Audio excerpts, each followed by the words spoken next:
あの日守ると決めた約束はこの胸に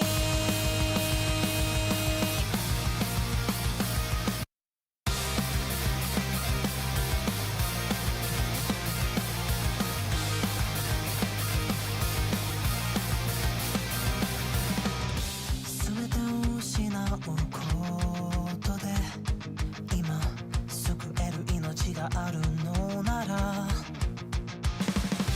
喜んで全部をあげようこの気持ちが初めての生きがいだ傷跡は隠さないで絶望を武器にして生きると決めたんだよ精一杯この涙かき分けて君に全てをあげるからお願いどうか消えないでくれあの日守ると決めた約束はこの胸に消えそうな光だとしてもいいけ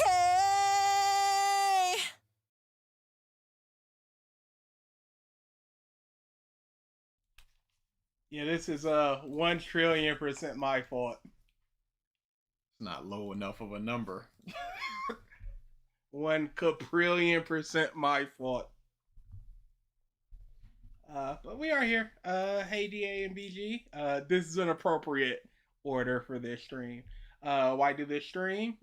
People have questions. There are answers. And I have a lot to talk about because it is obviously a 5-hour video. This took 6 months of hard work, but I'll get into the beginning of the video later. When's the thematic analysis on DSP coming? The themes of begging and pignosis has to be studied. It would be impossible. There's no starting point. There's nothing that you can do. There's too much of every single category that you can look into it that it's just impossible to do. Do you want TTS and stuff more? We can put it on, but if it starts getting intrusive or if it starts getting outside of the point, we can cut it off. Okay. You heard that. Be on a good behavior and it stays up. Yeah, this is my day. True ALX fans are here for this. Kaiser here's will cover to be intrigued. Stream starting soon. Boop, boop, boop, boop. Why are y'all asking for Persona music in a literal My Hero Academia stream? So, boop, boop, boop, boop. If I was brave enough, I would have put in Persona music. But I'm just like, I can't taint this. This is my vision. What is Poke doing? How can Bane the Talent start the stream without Poke the Nerd? Hopefully I can redeem myself from my comment. Again, BG, apologies for how I came off today. Oh, that was DA. He answered that one. Are you proud of Pigman? I'm proud of his parts more so than others. Horikoshi was stuck on Pignosis when he was writing the racist art. Can you start a Q&A tab for people wanting to get some questions about this? Yo, rewatched the video this morning. One of the best analysis videos. What do you mean? It's 5 hours. It's 5 hours. What do you mean? That's too long to do. Even sped up. That's like 3.5 hours of just straight yapping about mutants and racism and crap. That's too much, yo. Especially again, I skimmed it. Went to Walmart today and found out Goldfish is having a collab with Pokemon, and somehow the scalpers haven't taken them all yet. I bought the Bulbasaur variant. Yeah, I saw them. I think they're too mass produced to be rare enough that they would be sold. All right. Hey. This video. Yeah, so where to even begin? Open up the Discord. I got some screenshots to send you. Yep. So this is the this screenshot is because what I did when I wrote the video. Initially I read the chapter I reread the chapters. The last thing you sent me was DSP's pizza. Just blasted at you. So yeah, I read it, reread it, and what I did was I just took my microphone, and I just talked. And I just talked, got all this out because I knew what the structure was going to be. Initially, the structure was going to be 3 parts. First part, who are you? Second part, why do you feel this way? No, second part was why are you here? Third part is why do you feel this way? It got combined. The part 2 and part 3 got combined into one part because Centipede guy, his part was 3 minutes, and I was just like, that's not enough. Shoji's part was like 4 minutes, so it was just like it doesn't feel like there's enough here, and I don't want to feel like I'm stretching it so long to be like I need to get this format. Yep. So it changed a little bit. I tried to make it work in that way, and taking parts of why do you feel this way and putting it into why are you here, and I was just like, it's just not working, so it just became part 1, part 2. So yeah, that was the initial thing, but that was always the first thing, was those 3 parts, because otherwise I was just like, how exactly am I going to structure this? I feel like if I was had done more videos, I could structure it better, but doing it this way, it helped me keep focus on what needs to be done in this part. Otherwise it would have been here, and even still, there's still bits and pieces of that here where it's just like, this doesn't really pertain to who he is. It's like, this could have been put over here, but it leads into who is he based upon this. It's a part with Shoji and his backstory. It's like, this seems like it should be more over here with the mutant discrimination or the mob part, but it's a entire tapestry of what's going on there. Where so you had to sacrifice a little bit of a this is the thesis of this part, but I have to put it over here so it flows better narratively into whatever it's going to be for the next thing. And that was a couple of things that I had to truncate like that, and it's just like, it wasn't like I hate doing this. It's like, for the sake of the flow of the video, this works better like this. So this that I'm sending you is, so what I did was I wrote it down. This is the earliest example of a of the script. The very first one, it's on my old phone somewhere in my closet. I don't know where that is. You can show that. There's no information that could get me done up, but it's somewhere in my closet. So this is like one draft after the first script. So this was me after I just talked. I just went, okay, now if you go up to the top, I was just like, okay, so I need some jokes. So I just thought of some jokes, and you'll see some of them that got in here, and then some of them that were just left on the cutting room floor. But you see chapters, who are you, why are you here, why do you feel like this, what now? Those were always the structures, but then those 2 just got combined into I was gonna do a joke with let me put the paper away, because the video was originally supposed to be live action. I had a big green screen behind me. That's where the manga panels were gonna be, and I've got like an hour recorded that I could just release, but it's, number 1, it's terrible. Number 2, the audio is bad, because that's why it was scrapped initially in that way, because that's what it was supposed to be. If you see the date on this, February 13th, 2024. This has been planned for over 2 years. This is originally supposed to be the 2024 April Fool's Day video.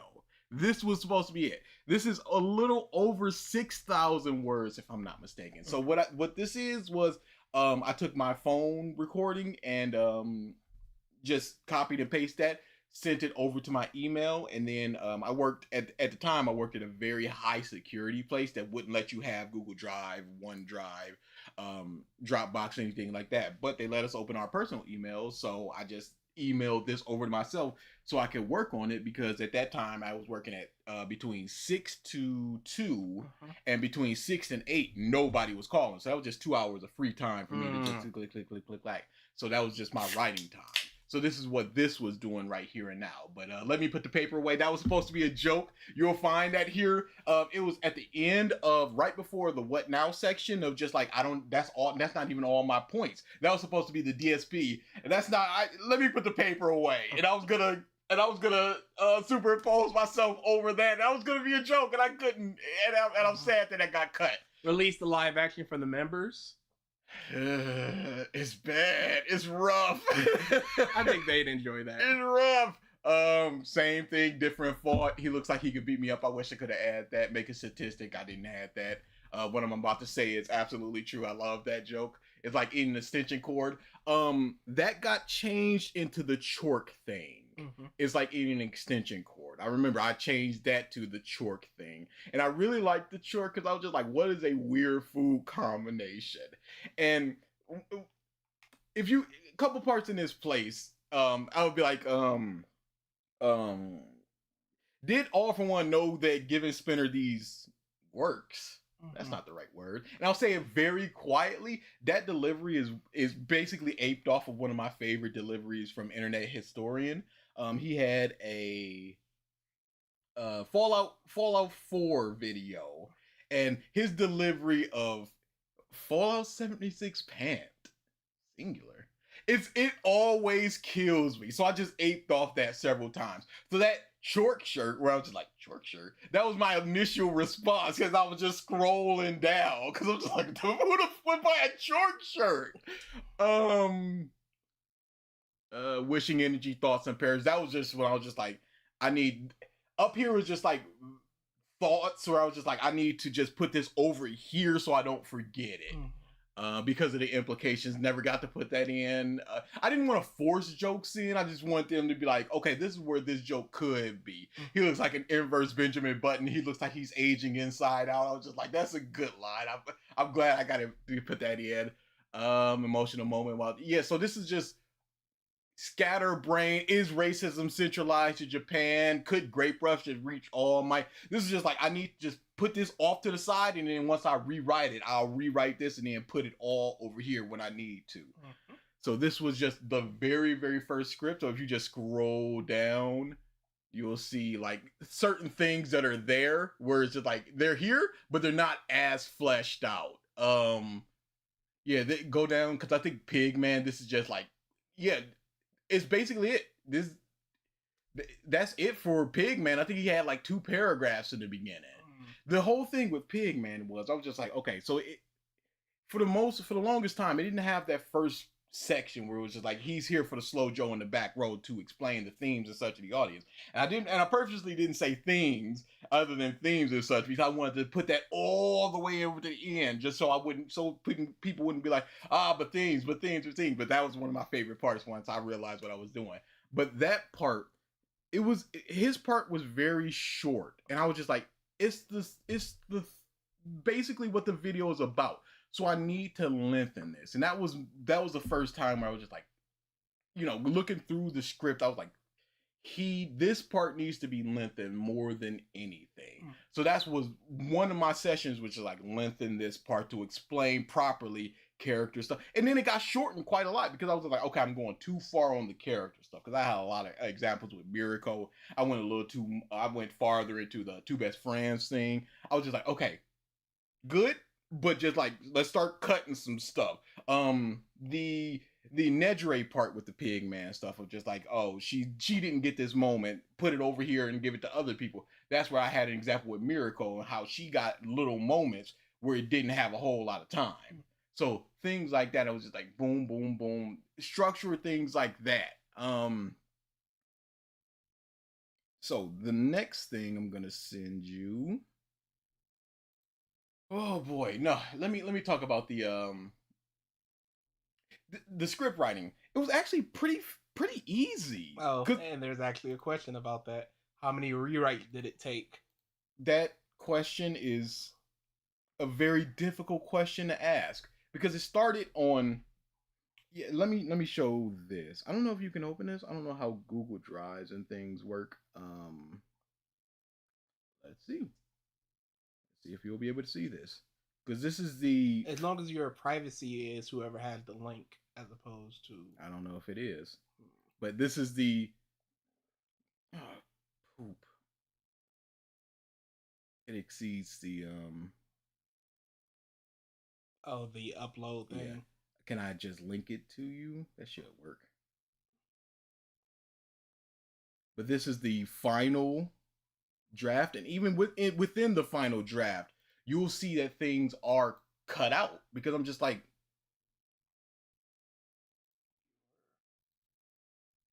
I don't know how to do this.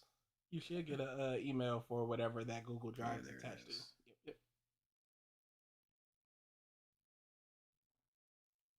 Okay. So this went from email to email, back and forth, to a Word document to a Google document.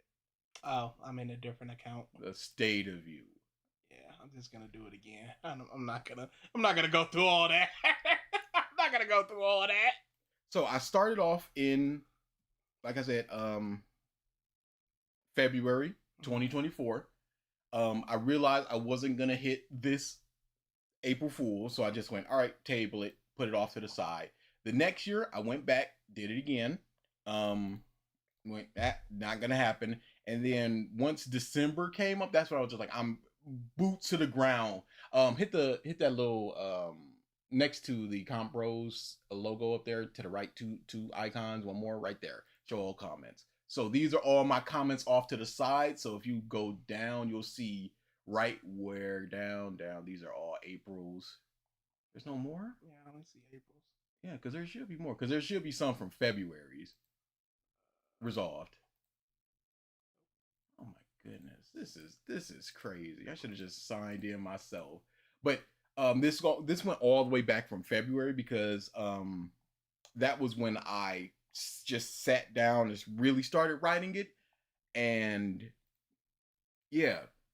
So it's difficult to say how many it went through because the first one was that one, just me talking. The second one was me sending it to my email, and that's what that one was. That's basically the second draft.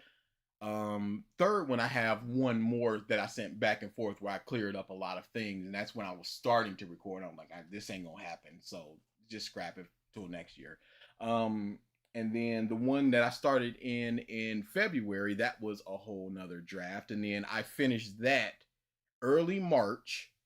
But as I was recording, I was thinking of more and more things. So I can attest to this. He was rewriting and adding a bunch of stuff for roughly months. So this was essentially what I had where I started recording. So the next thing I'm going to send you is, this is going to make me seem like an insane person, but everything has a purpose and a purpose for everything. No, so this one. While we do this, oh yeah, I'm going to do it over here. At Perona Fanman says, have you seen Look Back? Have I seen what? Look Back. It's a movie. I've not. While we're doing that, let's answer a question. Why didn't you go over Pigman's backstory that was clearly in the manga? What do you mean? Yes, all questions have to pertain to the My Hero. Yes. Did you manually change the title before?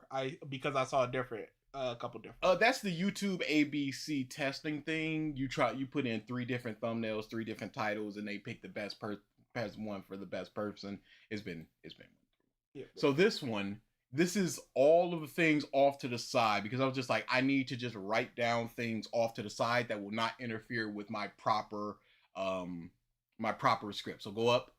Those are my timestamps for the music that I wanted to use. If anybody wants to know, every single song, save for one, is from Scat Dance. Damn Moto! All of them! They originally 3 from Scat Dance, 2 from Astra Lost in Space, and 1 from Witch Watch, but the Astra and the Witch Watch kept being claimed. So it was just like, Scat Dance all the way, baby! Pew, pew, pew, pew! That was always in the cars. Never for a second.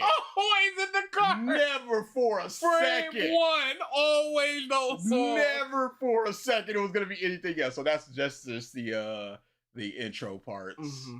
I struggled a little bit with those because I was just like, there was a couple that didn't make the cut. But I was just like, I think those worked the best because those were mostly my first draft ones outside of the Scars one. The original Scars one was gonna be Joker, but I was just like, too obvious. Let's go a little deeper. And then I was like, oh yeah, the Scar from the Lion Guard. Who's gonna know about that? I'm surprised the video has not gotten claimed. I've been using full screen Pokemon for like 7 seconds.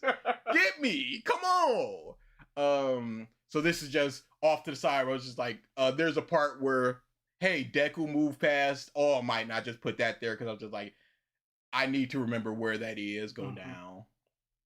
So this is all of the things where, well, this is, yeah. Let me talk about this for a second because my goodness. Is it another link or? This is just a screenshot. Okay. So these numbers are the number of things that I needed to fix. That's not even the final one. Oh, Jesus. Yeah, I didn't add the final one, but this was, can they see that? They're about to be able to.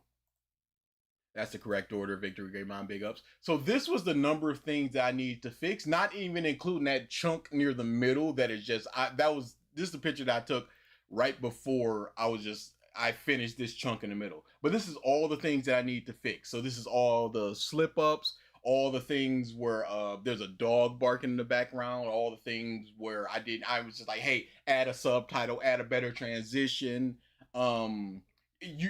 What I do when I speak and I realize this, and I've tried to stop it, but I can't stop it. It's too late. I'm already going. Won't stop. I call it purring, where the sentence will begin up here, but as it continues, it will go lower and lower, and then at the end of the sentence, it will be down here. You can hear it in the video, and that hindered a lot of the things with the audio editing because I talk so softly and slowly and deeply that it perceived those moments of the very end of the sentences as blank spaces. So as I'm taking out all the lip smacks, which is a lot of those things as well, just lip smacks and breathings in and things like that. As I'm taking those out, the ends of the sentences are being cut out. So I couldn't do basically any audio editing because of the dumb way that I speak. It's terrible. It's trash. So yeah, this is what that was. So if you go back to the document, this is just a number of things where I was just like, I need to restate this sentence. So I just wrote it down. I realized later that I could just listen to it and then I can remember it better that way. So I could just speak it. It's basically just 1 or 2 sentences. So you can see the 273 here, and then there's numbers corresponding to it up here.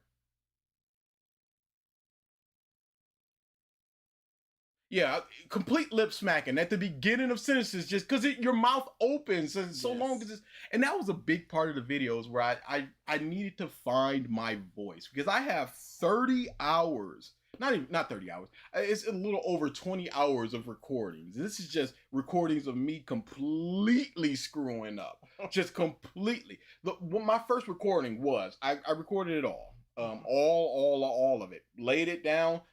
Cut out the silences, got the best takes, started editing it, and I'm just like, okay, no, this is fine. And then as I'm listening later and later and later, I'm going, oh, my later takes were better than my first takes. So I'll have to re-record my first take. So the first like hour and a half needs to get re-recorded. So I re-record that hour and a half. Hey, now I've got a faster cadence. So I need to re-edit the clips that I've already laid down. So I have to re-edit those clips. Yes. So, and then what happens there? Hey, this hour and a half is better than this later hour and a half that I thought was better before. So I need to re-record that. So it's just keep cascading of finding the voice, finding the cadence, finding the speed. And it would be a never-ending loop if you just continue. So at a certain point, you have to go, both halves are good enough for me to put this out.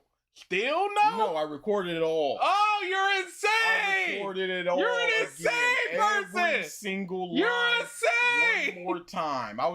That's what it was. I was just gonna keep going back and forth, because I found that I'm much better in the later half of the recording than I am for the first half. So how do you get past that? You really can't. So it's If you're sitting down and recording for an hour and a half, and 45 minutes of it is just not as good as the later 45, how do you get past that? You can't. I tried to do things to warm up. I would sing, I would hum, I would talk normally for a couple. Nothing worked.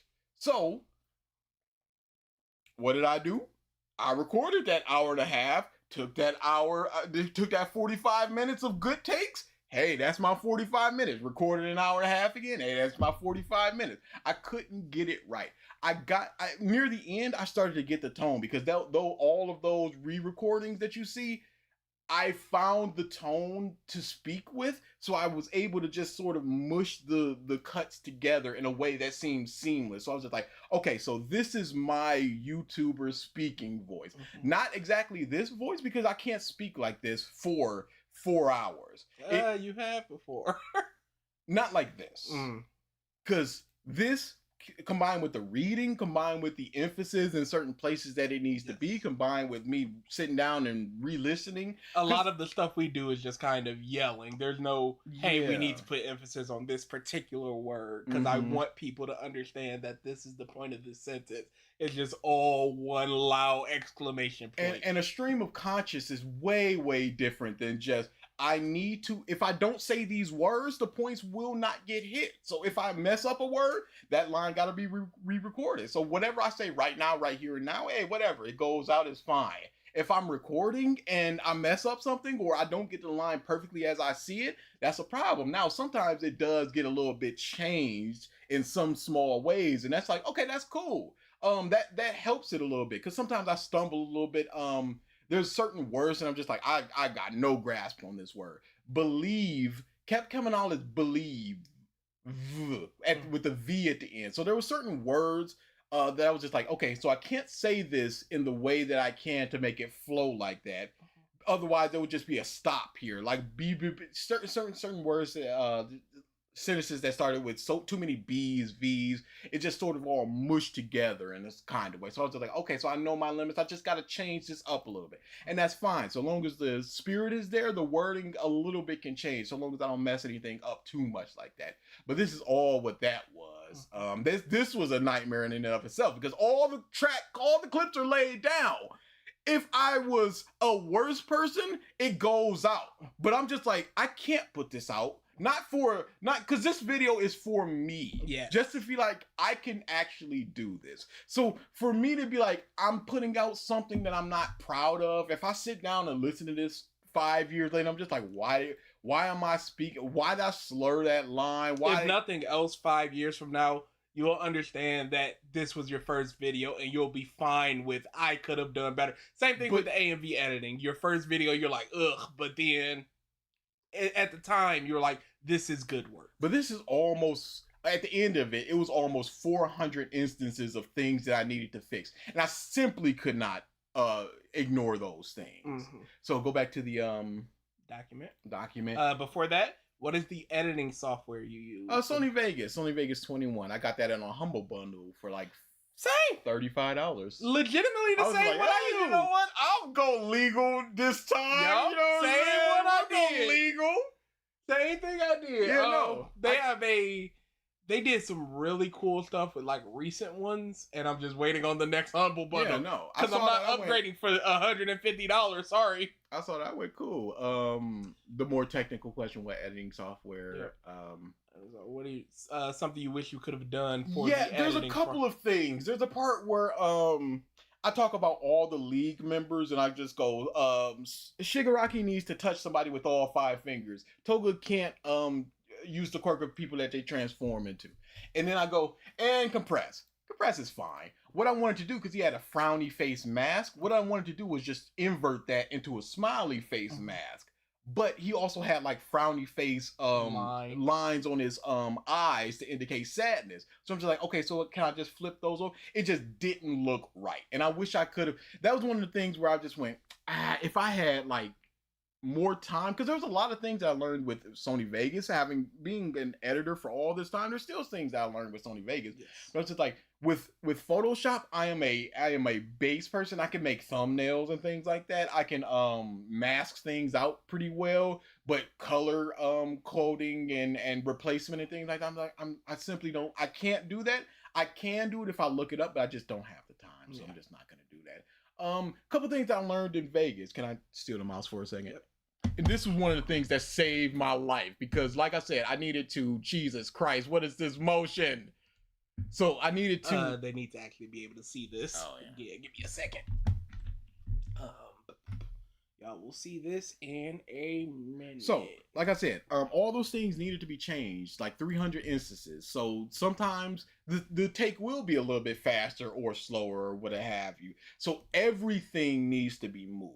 Now, normally what I would do in a normal AMV, 3 minutes, there's just like 3 or 4 layers. What you do normally, just go to the first clip, hold shift, go to the last clip. You can move everything. You only need to do that like 2 or 3 times. So, that's not too big an issue.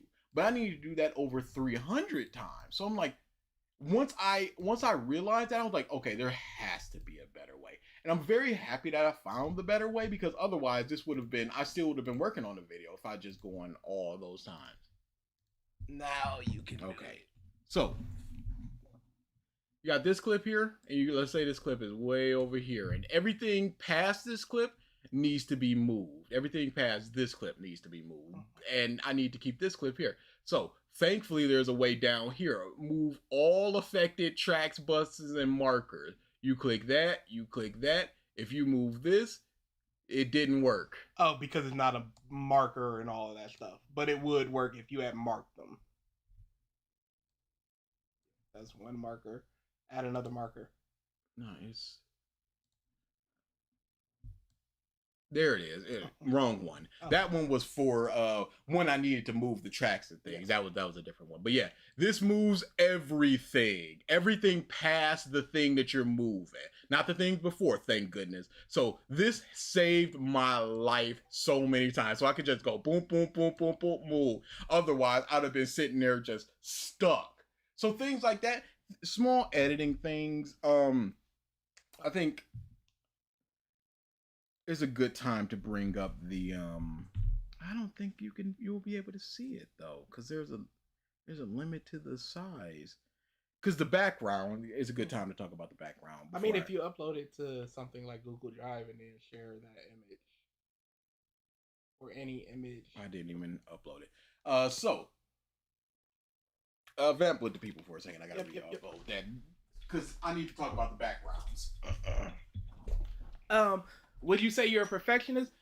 It's less perfectionist and more things have to be in a certain order. And I understand DA isn't here, but we're of the same minds. His is a little bit more neurotic than mine, but you want things to be right. And there's no such thing as perfect. It's impossible for everything to be perfect, but you can do enough to where you go, I am satisfied with this. That's why when he was talking about the recording thing, at a certain point, I would have went, I am satisfied with the output here. Mm-mm. But like I said, he's a little bit more neurotic than me. So I am not satisfied with his output until it is as close to humanly possible as it could be. And then there was a certain point where I just burned out and was like, it's fine, it's fine. But even then, I was just waiting, it's not fine, fix it. There are still things that need to be fixed. Can I upload?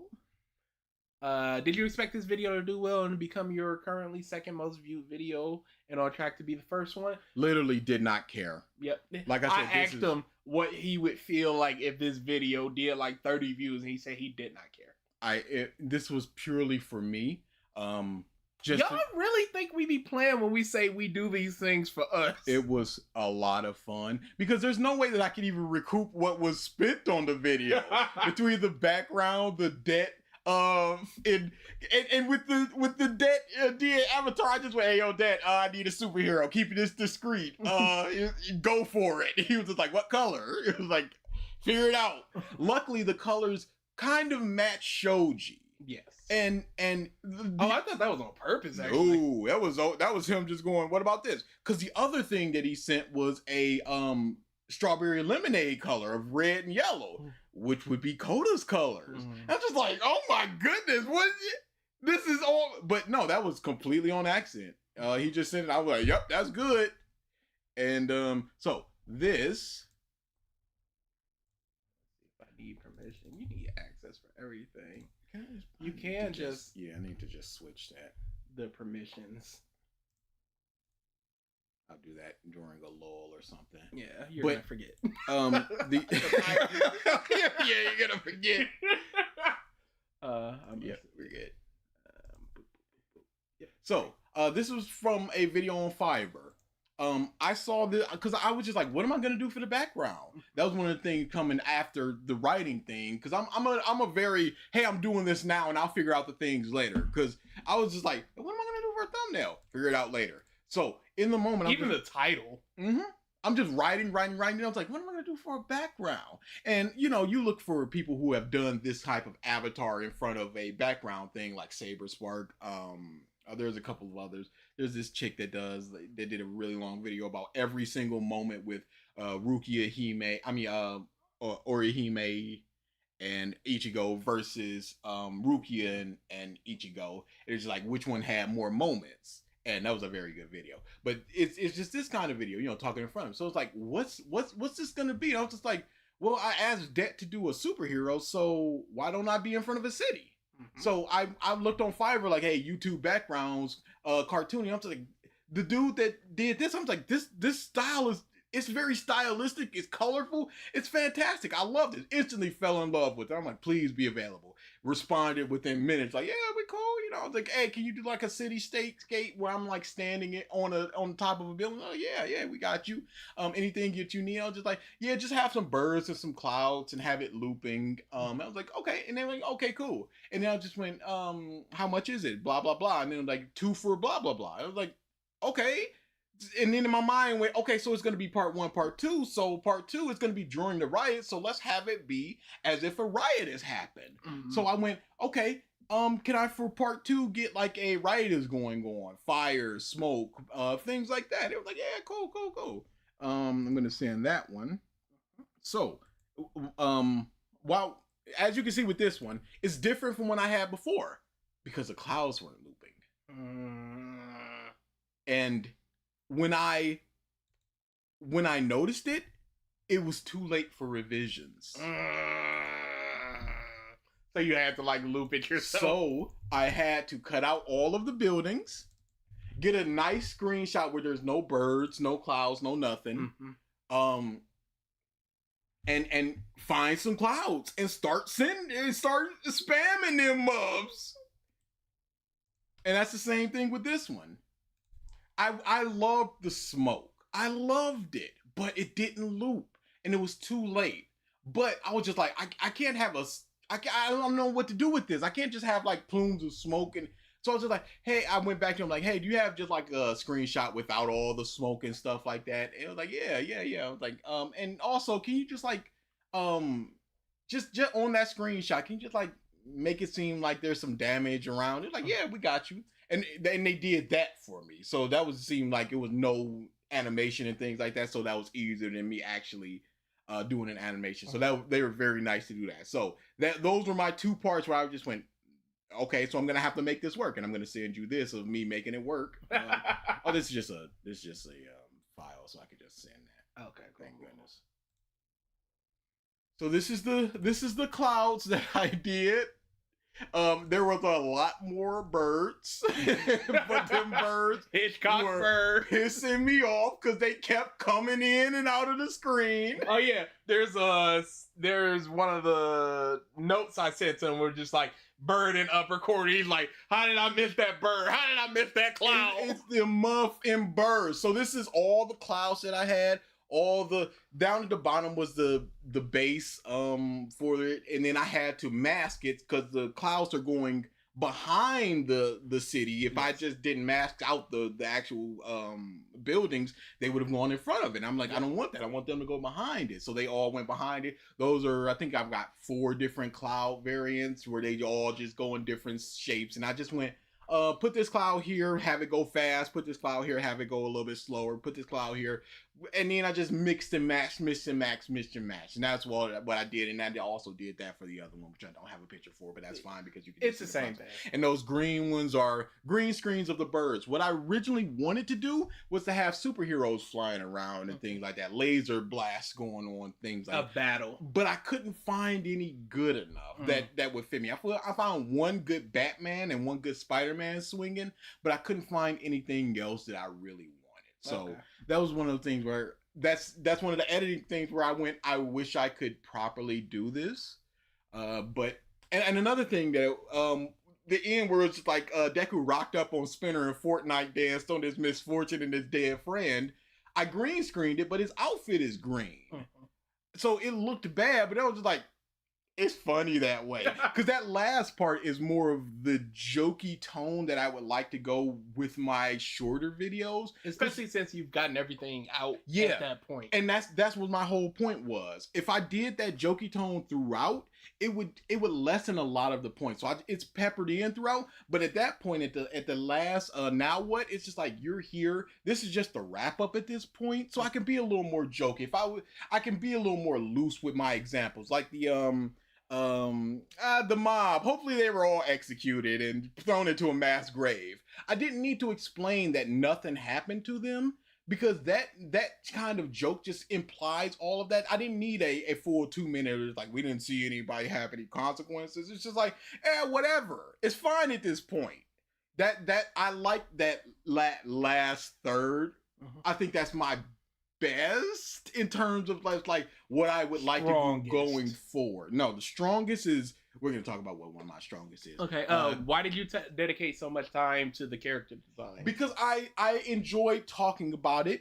It is, like I said in the video, it is an aspect of these characters, their design. It says a lot about them. I went through certain characters, and those parts were probably the most cut parts because I had so many more examples. I went through Endeavor. I went through the Misfit class from Iruma. I went through all of them, just showing what you can do with your character design. Endeavor, he has a big fire mask. He doesn't have a logo, but he has all these fire symbols, the Japanese kanji for fire. So he's just like, I am the fire guy. So that asserts his dominance. So that tells you what kind of character he is. I did one for Todoroki, how he had one costume before, and then once he accepted his fire side, he had another costume, but neither of them really speak to who he is, except for one was white and one was blue, and then white ice, blue fire, things like that. Those things could speak to him, but they don't really say anything about him. So I spent so much on the costumes because Deku's outfit don't say anything about him. But I had one for Momo as well, where it's just like there were sections where it was so cut out. There were sections of it looks good, but it has no function. It has function and it looks good, and it has no function, but it looks good. And Momo's one just like, it has function, but it doesn't look good. Deku's was, it doesn't look good, but it has function. Who's one that looked good but didn't have a function? Uraraka's maybe? It might have been. Doesn't really matter. But I went through all of those just to show you can look at a character and see what they're about. The Scat Dance Trio, there's a character with glasses. Glasses signify intelligence. So you need that to just be like, what does Shoji say about him? Was it Froppy's maybe? It might have been. But they said, did you include Froppy in that cut script? Anyway? It probably was. I like talking about Froppy. But looking at Shoji, you get nothing from it. That's the same reason why I talked about the class test scores and things like that, because they're 10th and 11th place. That says nothing about them. Middle of the road. They're not trying hard. I went through all of those things just to show you, just doing bare minimum, you can say something about the character. And bare minimum with their school outfits and with their hero outfits, he's not saying anything. Same thing with the colors for Koda. Just like yellow and red. Not really a standout person. He's got a logo, but it's a giant mouth. Why does he have that there? And then you look at the people that do make sense, like Bakugo. Like I said, it's jagged, it's sharp, it invokes explosions. He's got these giant gauntlets. You can say all these things about his outfit, but then you look at Shoji, a neglected character, and what do you say about his outfit other than he has little 6 dots? And it's like, what's the point of those? That's why I harped so long. It's so little attention was actually paid in the manga. I felt like I needed to just go, there's so many other things that do these things well, and there's no reason why you shouldn't, because you're a fan of hero outfits and American comics. Is he really though? Gavin brought up a good point, which is like it's super surface level.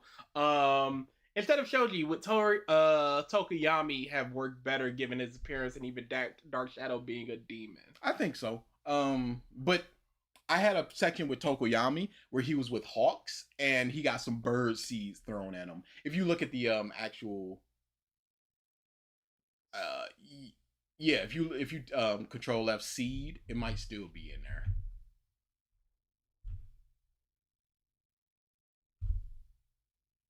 Yeah, right there. But something as small as Tokoyami going on patrol with Hawks and getting bird seed thrown on him. He could put on a brave front like this brand does and keep take off the nutrition for my feathers or whatever, but it's shown affecting him. Little things like that would show more of the effects that people have with the racism, you know, just small little things like that to pepper in. So I probably it would have worked better, but I didn't want to go on a full diatribe of put this person here, it would have worked better, because nobody would have technically worked better because nobody had that racism done towards them. There's characters that we know more, like a Froppy, who is a mutant, but you know, it wouldn't have done anything just like, hey, she's here and we know her. So my whole point with that, short and sweet, was just like, put tape guy in, what changes? Put tail guy in, what changes? Nothing changes for either of them because nothing matters for them. A couple more. When is the 5-hour Goku T23 analysis on Michael? It's never coming. Would you say a perfectionist? That's what I was talking about. To a degree. This video, I put this in my announcement where I was like, hey, everybody, I was just like, this video is not perfect, but even if it was perfect, it wouldn't be perfect. So, and that was part of my explanation of, you know, there's no true such thing as perfect. You can only accept as good as you can possibly make it. And there are going to be those neurotic parts of your mind where you're just like, this is not good enough. And because you're a little bit more neurotic to me, your level of this is not good enough is higher than my level of this is not good enough. But I feel like a 10 or 20 minute video, I can make it as perfect as I can for me, but I physically could not watch this anymore. Yes. At a certain point, it's nearly 5 hours. There's only so many I don't have the time. Yes. I can't keep watching this where it's just like this hour and a half is fine. There's nothing here. So a super tight 14-minute video, you can spend legitimately 3 weeks straight rewatching it and be fine. The same amount of time in that 3 weeks, you might have watched this video 4 times. You could have watched that one 20. But there's some things where I'm just like, missed that drop shadow. That line was a little bit stuttery. Things like that is just like, you know what? In the tapestry of things, if somebody's looking at a 4.5 hour video and they just go, in these 5 parts were just like, you kind of stumbled and there was a ghost flag. It's like, all right, man, I'll eat that. I guess you got it. I'll eat that one. You know. All right, one more and then you can get back to your explanation. Are you proud of this video? Also, I still find it funny that you said 2 sides of the same stupid, 2 cheeks of the same, but the state of you both. I wrote that after that stream that I said that. Of course. I'm go ahead and use that line. All right. There's so many little lines like that I'm very happy with that are for the fans and people who know us. Just little line. Also, keep in mind, just like means nothing to somebody who's just coming in, but to the people that are like, hey, you know what? And that big, it's gonna pop the boys a little. In the big, I'm mad. You can hear Triggered. You can hear T23 at the end. I'm just My Hero Academia. Fighting for that. I was just like, if nothing else, I gotta put that in. I gotta put in darkness or whatever. I got to. There are certain things that are like non-negotiable. they go in. They are you staple of our My Hero Academia video. you proud? I was just like, that's got to go in somewhere. And it's perfectly just, it works so well right there. It's like, if I was in this universe, I would ask him, are you proud of your green hair? Means nothing to the people, means everything to the people who know us. That kind of thing. So those things where I'm just like, and there are times where I would edit apart the last like hour and a half and then go back to the first hour and a half. And I'm just like, I'm making some good points here, sucking my own balls. And I'm just like, I am very, very happy with this video. There's not too much I would change, just little things like that compressed thing. But on the surface, just like, there's a couple things that Gavin said where I'm just like, oh, I could have gone into that a little bit more. But, you know, at that point, you're just sprinkling gold on gold. Mister's 10%. Yeah, that was another one where I was just like, non-negotiable. Mister's 10%. I'm glad you put these Easter eggs filled with the noodles. Mm-hmm. There was one part, if you go up to feel it. No, on the actual video. Oh, okay. Control F, feel it.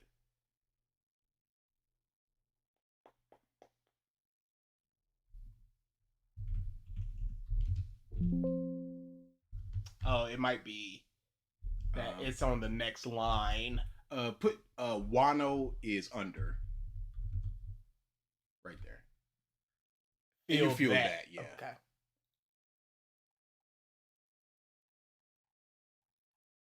Wano is under Kaido, and you feel that. Now, who's that up in the top right?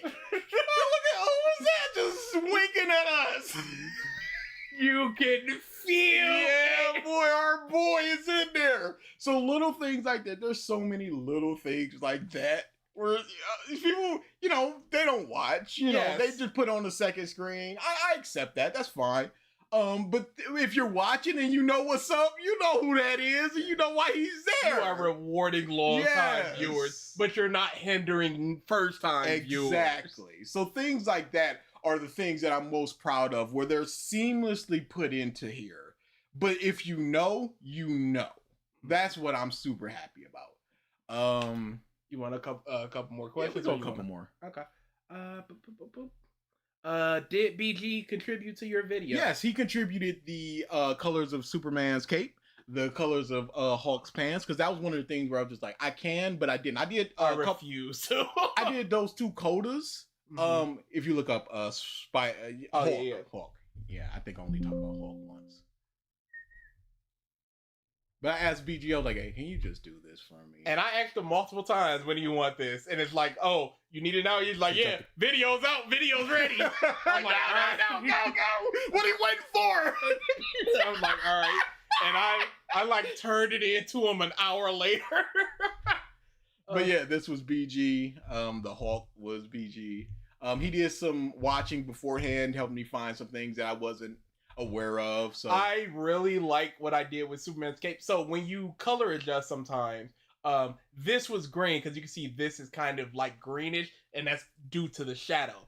This up here was green, so I had to mask this out, overlay it, and paint it the same type of yellow. Mm-hmm.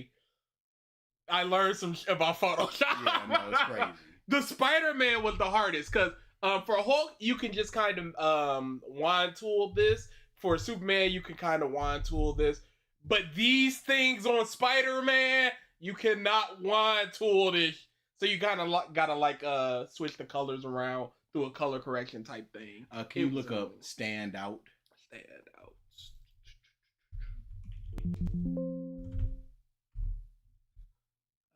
out. Transcript went away. Probably when I blew it up.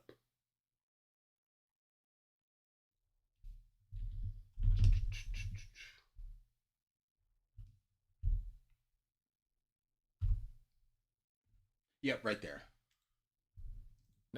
You think he'd want a more muted? Yeah, so this was my contributions. This was my switching the colors and things like that, where I was just like, I could do this more, but I just couldn't be. And I did this early, and I forgot how to do it. I can't even do this. I'm cooked, y'all. I'm cooked. But I like the redesign. Originally, if I got lazy enough, I was just gonna go through the My Heroes One Justice and just see his redesigns there and just put them up, or just have somebody who actually went through the colors and just credit them. But then I was just like, no, these look fine. Hardest part to write and why? Centipede Man, probably, because he has so little. Pigman, like I said, I had to beef it up because I was just like, I'm not, for people who are just like, why is this video structured around him? I need to exactly explain why he was, and I can show you back when we get to the other one, and we can just go, there it is. Yeah, it was probably Centipede Man. The other ones flowed so well because I got to talk about designs, their past, and for Centipede Man, it was like, he is, what's he doing here? Who is he? Don't know. That's why his sections are the shortest. He got like 2 10-minute sections. So, and the second part was just like, yeah, why did AFO put him here? Who knows? Whatever. Keep it pushing. Yeah, so his were definitely the hardest. The other ones just flow.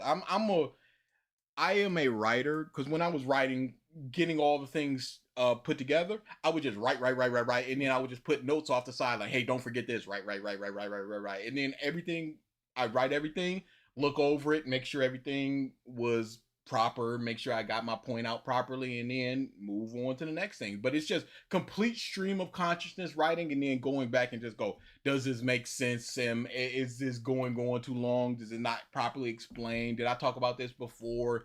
Things like that. But for the most part, it's just like go. When I realized I didn't talk about the fight, I just sat down and just went. A lot of this video is also Easter eggs to me, because I'm just like, I need to talk about a fight. Who do I want to talk about? Okay, I'll talk about Ippo. What fight did Ippo?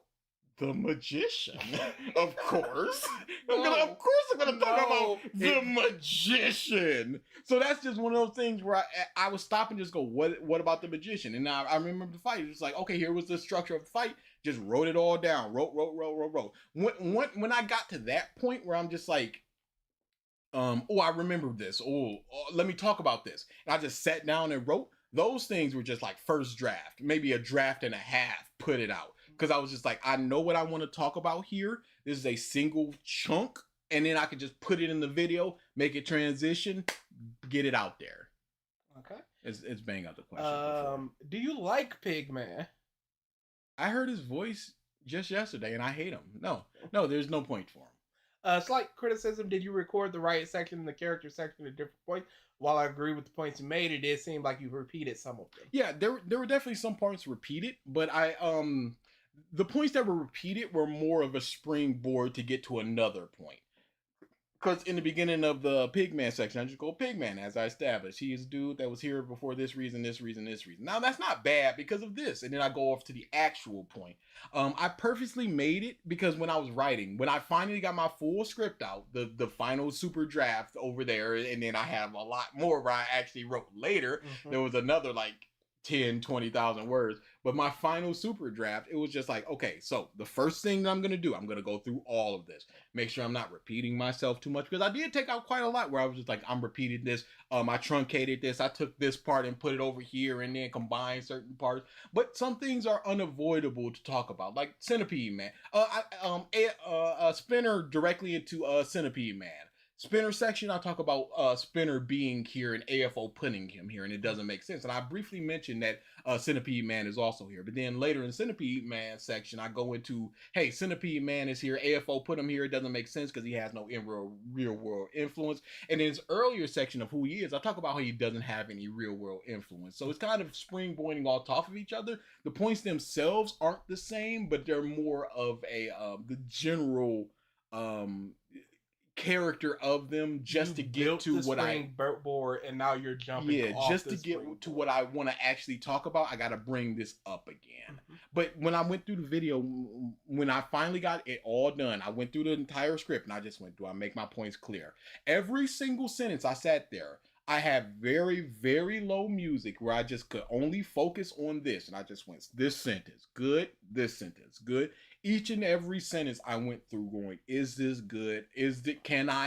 Have I explained myself properly? Will somebody like a layman, because Eric and Corey kept coming up to me like, hey, we didn't read this. Are we going to be cool to watch this? I was like, it's going to be perfect for you.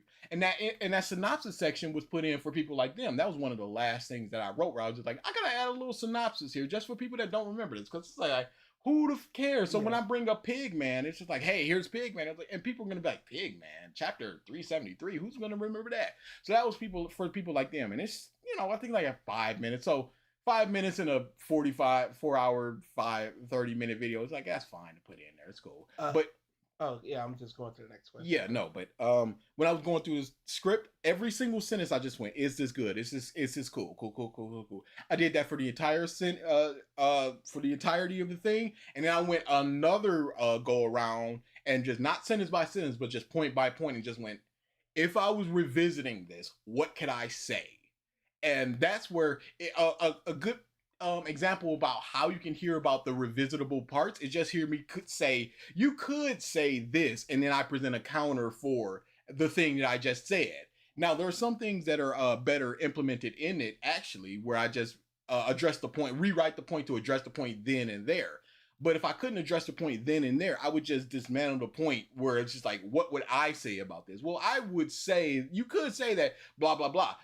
And then I would just dismantle that. And then if there was a way to dismantle that, I would rewrite that into the dismantling the second time. So there would be no, I'm sure there's things that people can be like, hey, what about blah, blah, blah? I'm like, yeah, that is there. I forgot about that. It is what it is. But I think for the most part, the points are airtight. What's the next question? If you could turn one point or joke into a short to get people to watch the full video, what would it be? America doesn't have racism. It's not even a question. I was so happy with that. I was so happy with the delivery. When Det sent me, because I want a blank face for the Avatar. puppet, for the avatar, and I had something in my mind, but that wasn't it. But I was like, no, this works better. So that's why I didn't overuse it. It's just certain points like back in the school festival arc, best arc, and it just pops up from behind the manga panel or something. Those things were fun for the blank face because it's more emphasis than just the thinky DA, which I think that's probably my favorite and probably the one I use the most. But for things like that, just that blank face, it really sells those things. So the America doesn't have racism. Pause as the boom is still echoing in the background. Yeah, sure. Can you play that? Yeah, sure. I love that part. There's a lot of points where I think are very, very strong, but they're mostly like 3-minute parts. I love the stain stuff so much. I think that is a complete and total dismantling. Just going through, because I was just thinking like All Might has all these things, and it doesn't factor into it. He does interviews. Mount Lady does interviews. What's the difference? Why is he idolizing him? I love the stain part so much because that was just me getting all of my stain feelings out. And it wasn't even all of them because I was just like, that's not even all of them because I did cut out a lot of them. Because that's not what the video is about. Because that's not what the video is about. Physical appearances. She is from America, so it's safe to assume that America doesn't have racism. Sure. Yeah, sure. So, this was part of the racism part. It's just like, well, that doesn't make sense from what they're saying about the education that's going on. So, and that was one of the parts that I cut out where is racism centralized to Japan. So it would have just been more of me just asking questions. And I was just like, it doesn't really need to be here. I think that the point is made here. Yes, this would be the short though. Pause. Yeah, sure. Best comment you saw. The person that was just like, oh, you really explained everything properly. Yes, there are a lot of times where analysis video will just go, this is bad, and don't really explain why. Do you think you need at least to have some knowledge in racism to write what Horikoshi tried to do, or an arc like this in general? I don't think so. I think that this can be just on its own in its own bubble because there's plenty of different kinds of racism. You know, you can go to a tribe in Africa, two different tribes will be racist against each other. You can't account for all different kinds of racism. All you can do is just write it in your story properly, and people will make allusions to it in the story all they want. But all you can do is just go, look, I'm just writing this fish person getting racist against. That's they don't like them because the state of them. What? That's all I'm doing. You can absolutely just have no knowledge, no experience about racism, and completely fine write something. It's perfectly fine. It's just like somebody who's not a woman can write a book from a woman's perspective. You don't need to, you know, be like, oh, what's a tampon versus a pad? You know, you can look this up. You don't need that. Anything. All you need to do is just put characters into the situation, put the plot into the situation where it challenges the characters in such a way, and then you're cool. Why did you structure it like that with each character having a part in each half instead of talking about each of them for 45 minutes at a time? Because that helps me structure, because if I just talked, it would be, all these things that I wanted to talk about would just get jumbled up too much. It would go springboarded from this to this to this to this to this, and it would be a lot more difficult to link the points together. I think the linking the points together was the biggest issue because it's just like they need to flow from this point to this point. Because if I'm talking about the mask and then I just go into his room, it's just like, well, there's no correlation there. I need to at least have some kind of words that will make the flow seem a little bit better.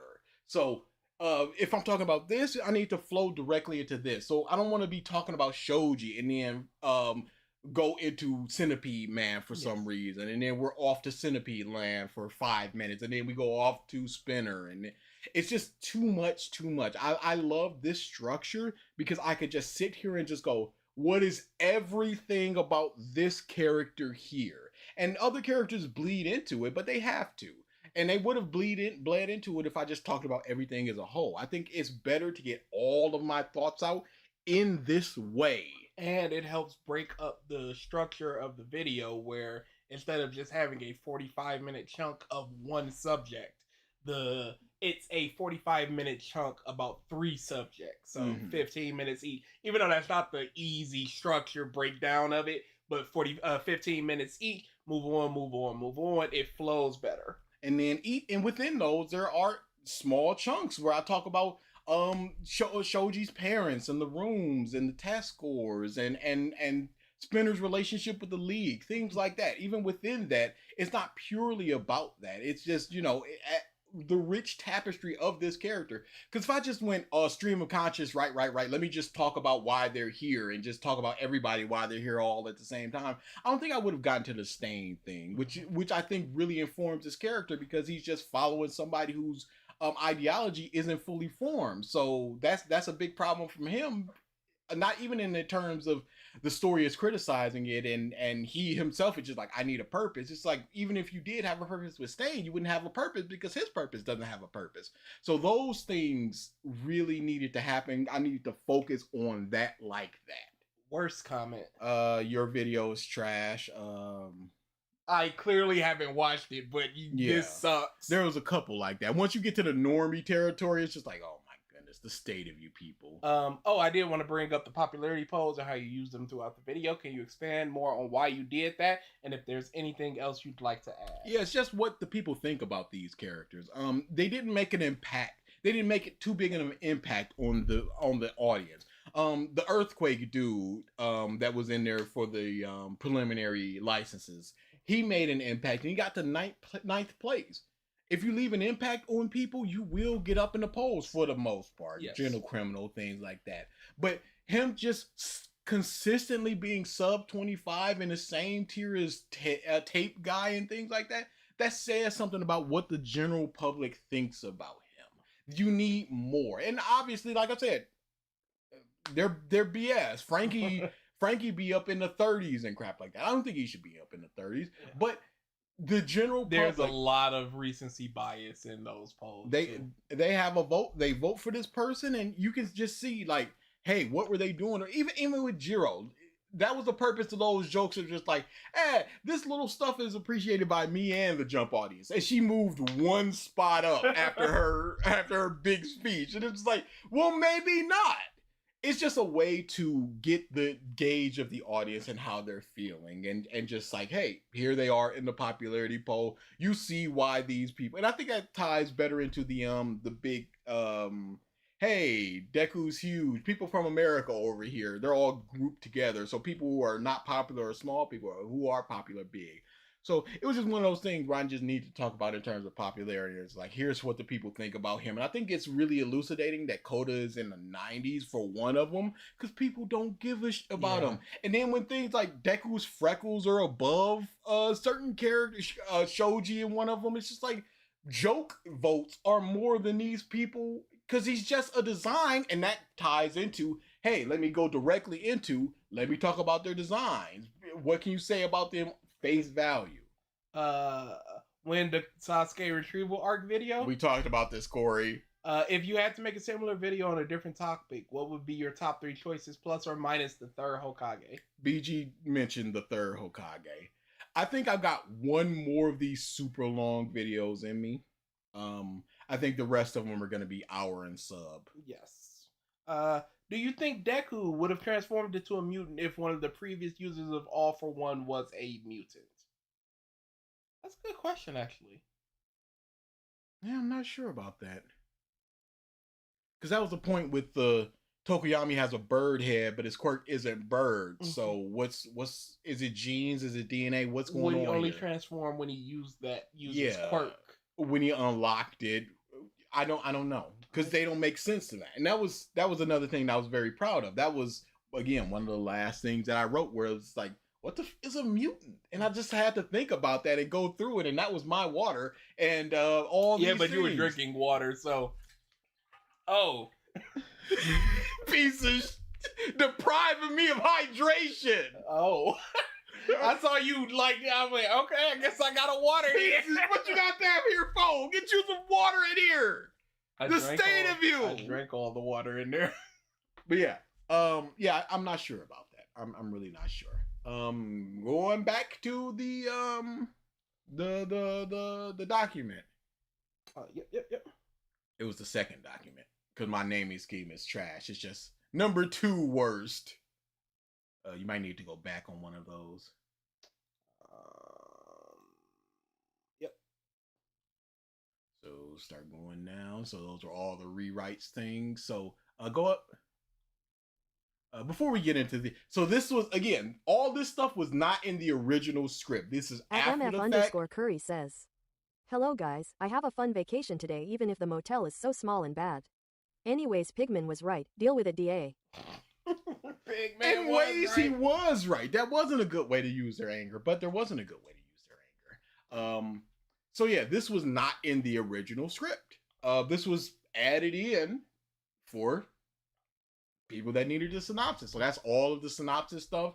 Go down once we get past that. What else was not? Go up, because there's little tiny moments. Oh yeah, I can just have this. Yeah, there's certain. Yeah, the My Hero, the Star Wars name is since with the genocide. So the genocide thing, it was a joke. It was always a joke. I know it's one genocide, but it's not made clear enough that it's one genocide. So every moment, save for 2 times where either I forgot or I was like, can't be bothered, I made a joke of it. My favorite one was near the end, where it was just like, if these people are willing to maim a child, do a genocide, be in the need for education, do 2 different genocides, just slip that in there. It's like genocide, point, 2 different genocide. No, I made it a joke every time, because it's just not clear. It's just simply not clear. I can be convinced that it's 2 genocides. I'm 51% that it's 2 genocides. But it's probably just 1 genocide. But it doesn't make sense. The main crux of it, the manga portrays mutations. Big hands. Gotta give some love for my girl, Big Hands. Always. Yeah, this was all that stuff. In media, how you portray. Yeah, so there's wearing this mask when he's hanging out. That was added to the end. There's a reason for I twice had the mask. I thought about that while I was recording. It was like, There are people that have the mask. Snipe, there's no point for him having a mask. The mask. Yeah, but there's importance placed on other people having a mask, but then there's no importance. It's like, pick a lane, Horikoshi. Especially since, again, there's no real, like, identity. There's no secret Separation. identity. Yeah, so that was also another added in. It would have made a lot more sense if the masks were for heteromorphs, so... To identify them. Yes, or even to hide them from the children who would go, ew, heteromorphs. Yeah, I'm really happy that I found this line because once I was writing so much again, I realized that I'm just like, I didn't pay enough attention, it seems. So what I did was, I remember one of the questions, I think in the Discord, was how many times did you reread this arc? At least 15 times. Never watched the episodes. Probably should have. But what I did was, once I was starting to get to this point, it's just like, I'm still thinking about stuff. So that means that I haven't looked into it hard enough. So I did what I did with my script. I looked panel for panel. I went for this panel. Is there anything that I haven't said about it? This panel. Is there anything I haven't said about it? And that added to the video as well. With the beginning, with me analyzing who it is that they're throwing rocks at. They show a lizard, but then they show Shoji by the river. So who is this? And that was another one of my, this was a joke that was just put in recording. It was not planned. Could you look up coat? And right there. Yelling about his dirty blood and how they were tricked, that would mean that the village didn't see him all this time that they were there, or he just wore a big coat. But if these two are his parents, yeah, if the village didn't see him, how would they not know that he's a mutant? Because they were talking about being tricked, so he had to be out and about, or he just wore a big coat. That was just a line that I threw in there. I was just like, or he just wore a big coat or whatever, and I was just like, that's funny enough for me to keep. But yeah, so this was one of the lines that I found when I was just going panel by panel. I was like, he called this mouth gross. What the that doesn't make sense. So that goes into the base animalistic instincts of, hey, this is just his first thoughts of just like, oh, this muff is gross. So it's like he doesn't really care about the plight of the mutants. And then that goes into Centipede Man calling Shoji an octopus, and he doesn't really care either. So what is he here for? And then that further strengthens that, he's not here for the mutants thing. So these are all the things where, he's 9 stories up. Can they hear him? And I'm just like, this is completely nitpicky, but this moth is acting like they can hear him. So no, I'm gonna talk about it because who cares? And there was like 2 or 3 points where I was like, nobody's listening, so I'm going crazy at this point. Yeah, this is when I talked about Trumpet, where I was just like, yeah, Trumpet was there, and why didn't they just use him? It makes sense. And I had to put that into it at the end, talk about themes. Yeah, this was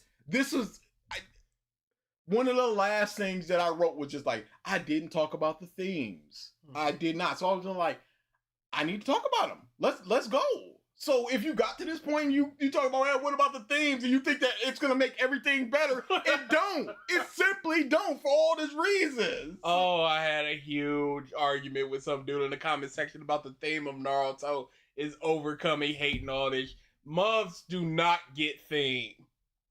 Yeah, the village. This was, again, they all came out for a cleansing, but for the people, this was me looking at this panel and going, hey, they're all here, but they're not all participating. So why did he say they were all here?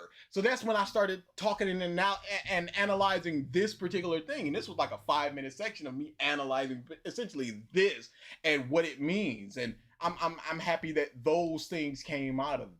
I'm not going to say that this is the best way to do something like this, because this is clearly an insane person. And yeah, this is me screenshotting like, hey, yo, what the Because I was reading the TCB scans, and they're blurry and grainy. And, going over the vids, you see them, and you go, well, this doesn't make sense. Who are they? And you go, are they his parents? And then all the things that pile on, just like, okay, so why are they in this village if they're a racist village? Why are they allowing this to happen?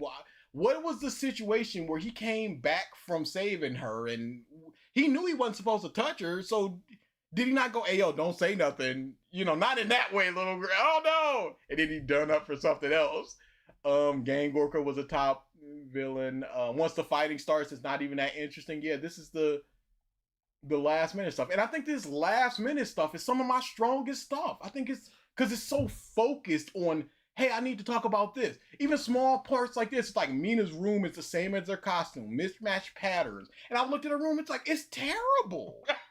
Yeah, it's so garish. But it's so her. But there's nothing that speaks to that. If that cat don't move in front of this door, I keep seeing that shadow. I know you there. Banging on that bit. Spinner does say something interesting. He calls Deku a murderer. That was, again, me going, Spinner needs a better ending. And this was me going, what was everything they said? And him going, calling Deku a murderer, it says something. So I'm just like, what does it say? And again, this is all the writing, first draft, just all of this stuff. And then just going, green symbolizes, this was, again, me going more into that. I was just like, I can flesh out the things that I already have. I've already taken out Momo. And there was a point where I just go, it makes more sense than these characters that don't really have any kind of sense to their costume. And I showed Momo, Mineta, and Todoroki. But I actually talked about them in the original script. So I just showed them here. But I was just like, I've already talked about Deku, so I can continue to talk about Deku. And this is fine. It's just a couple more. It's just talking about his war outfit. And there's just the terrible 9 colors and it's in piss. I did like you using the swabs on the side to show what colors are being touched on upon here. I was happy that I found a site that can do that. And I think that helped. Because originally I masked it out, and I was just like, I can't, this doesn't really. Then I found that.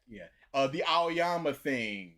Why did he think back to his relationship with him? That was another one where I was just like, I looked at that moment, I was just like, what the is he talking about here? Piece of anime wins. So that all of that came from this one panel of me going, what is he talking about here? While I'm on the topic, why is the story? This part, I'm just like, if I was doing this differently, this would have been in a different place. Because this doesn't involve Shoji as well. This is talking about why does Aoyama framed as a victim, but the mutants are framed as complete monsters. This probably should have been in the discrimination section, but there wouldn't have. I think this is a better link, but it just doesn't have anything to do with Shoji. It talks about Deku and seeing Shoji's backstory, so there is that link there, but it's just like, it's 5 minutes near the end of the Shoji section, which is near the end of the Riot section going into now what section. So that was one where I was just like, I'm not going to find a better link for it earlier. I think it's fine here. Speaking of this question, if you could rewrite the mutant arc and have it tackled sooner, which season would it have been best to do it at? My villain. Definitely my villain. Instead of Trumpet, have it just be a racist that he's fighting. And then you can go into Spinner's backstory more there. And you can talk about all the things that, why this particular mutant racist hates mutants. And have him fight against Spinner and overcome that. And then you go more into Spinner's backstory. Because that was what I was talking about with Spinner's backstory. We got a panel of Spinner's backstory. And it's just like, here it is. And you don't know how long he was bullied. All of his families were lizards. So they all moved to this racist place and they just stayed there. That doesn't make any kind of sense. So why were they there if they were all mutants? We don't know how they feel about him having a weak mutant quirk. We don't know how long he was sitting there as a shut-in. All these things we don't know about his backstory. So that time in My Villain was the perfect time, because throughout all of them, again, I said in the video, Spinner and Compress are the 2 least members of the League of Villains, because they're both just like, here's our backstory. Bleh. So give them more in that time. If anybody, Compress is the person that you just go, he's not getting anything. Spinner is attached to Shiggy, so he needs something. So you need to flesh him out more in order to figure out how he got here. And me thinking about that, it's just like, okay, it doesn't make sense based upon the backstory that we saw how he got here. He was just we didn't see him getting beaten or anything. All those people talking about getting beaten, we didn't see anything.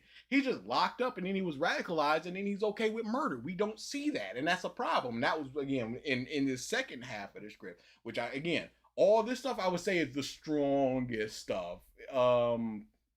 That was just more. Koda's mom said it's okay for him to be mad and take action. Hori is sending mixed message. It's okay for Koda to be mad, but not the mutants. It's like, got a good point.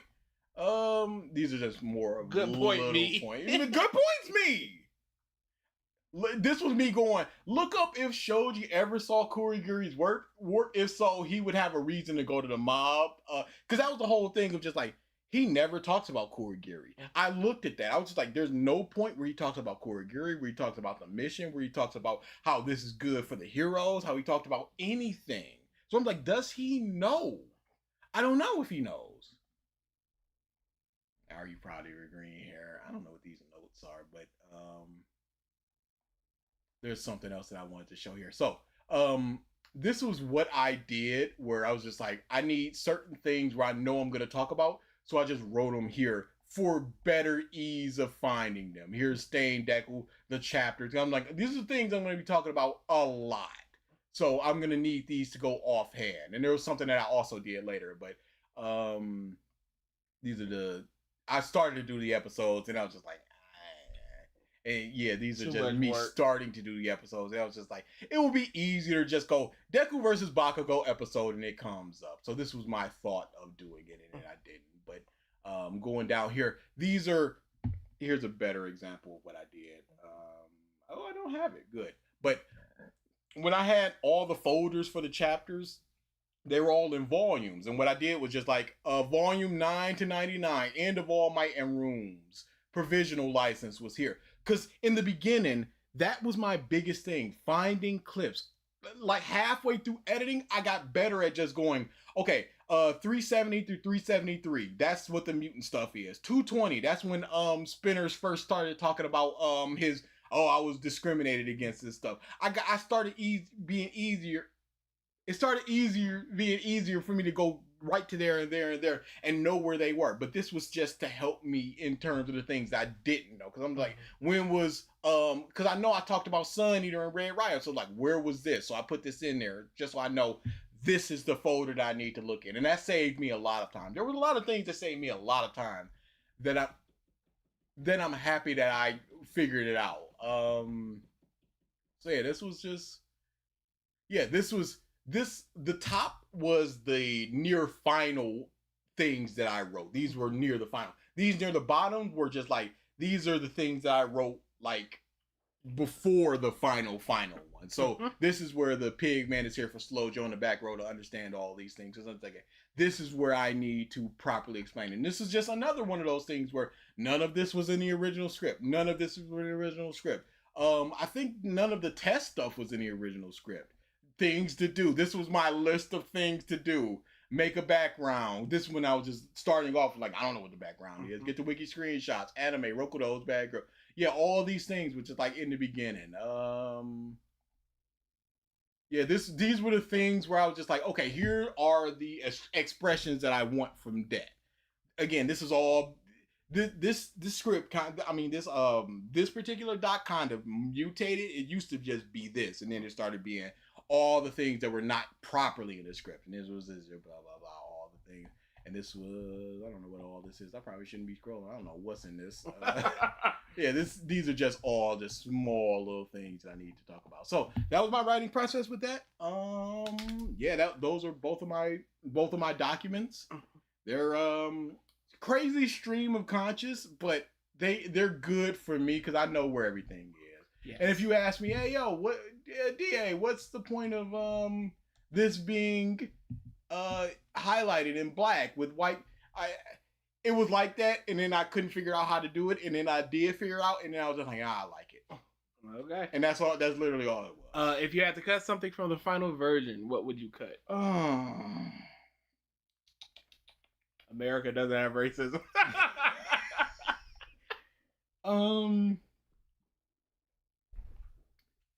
Yeah. once you go to the riot, you'll see that Pigman and the riot and the mob are just one section, because Pigman's section in that section was actually like 5 minutes. It was just me analyzing his words. You know, I think that the hospital. Just going point by point on his words. And it was like 5-7 minutes. So I was just like, combine the two. So it's Pigman and the mob, which row fight the power, hands up. That's a good way. But yeah, that was kind of combined. It wasn't necessarily cut. I don't think that there's any, the things that I wanted to cut was cut.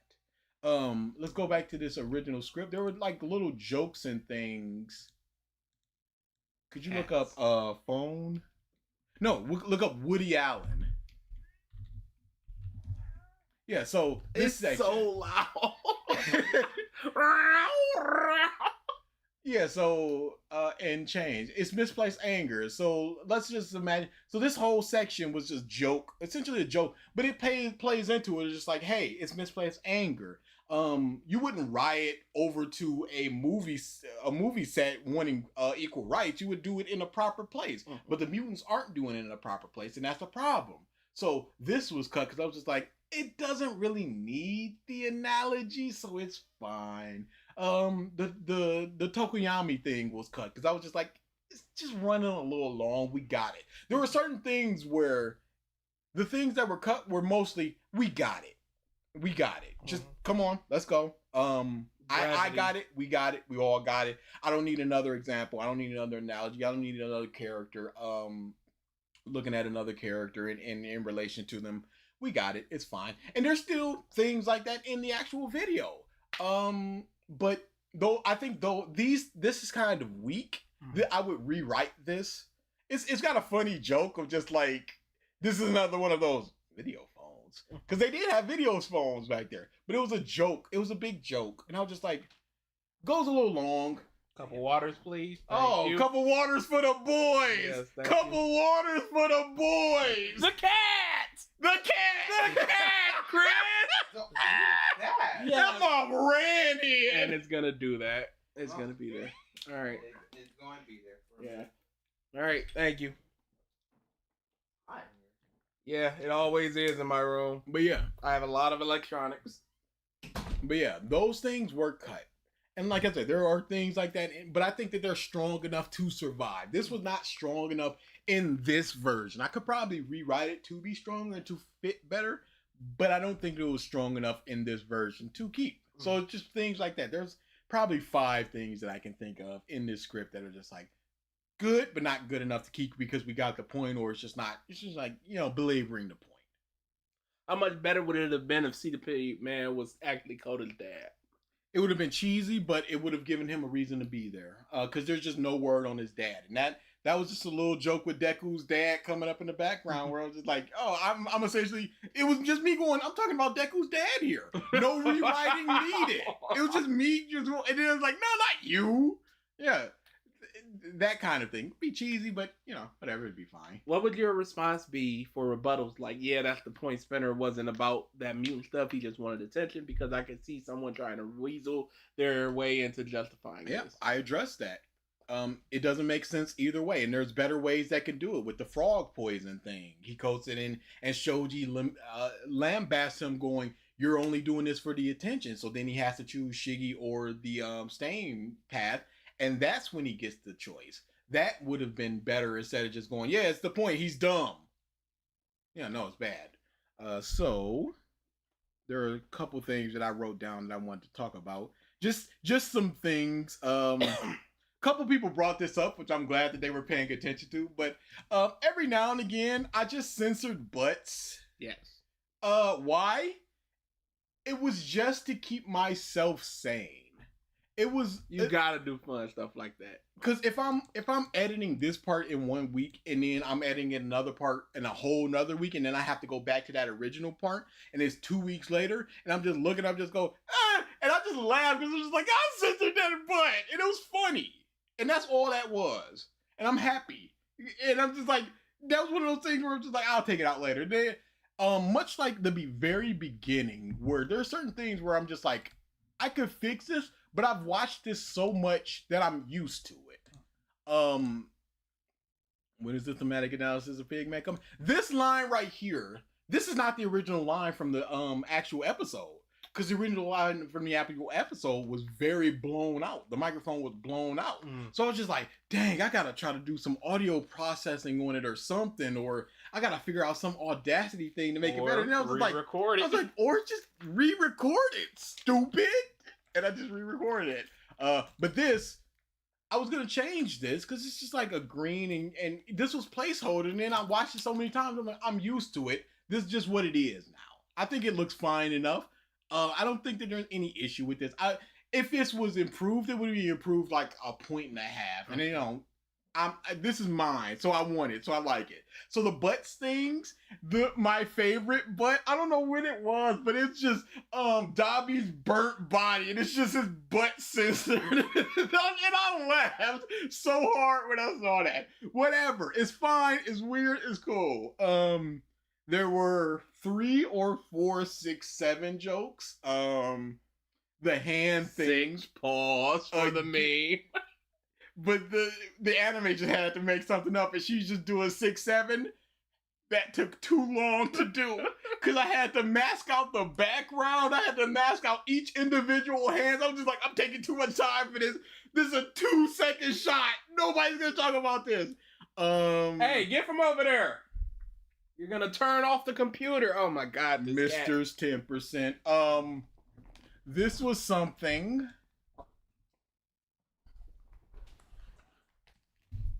This was something that I found. He's getting the cat out.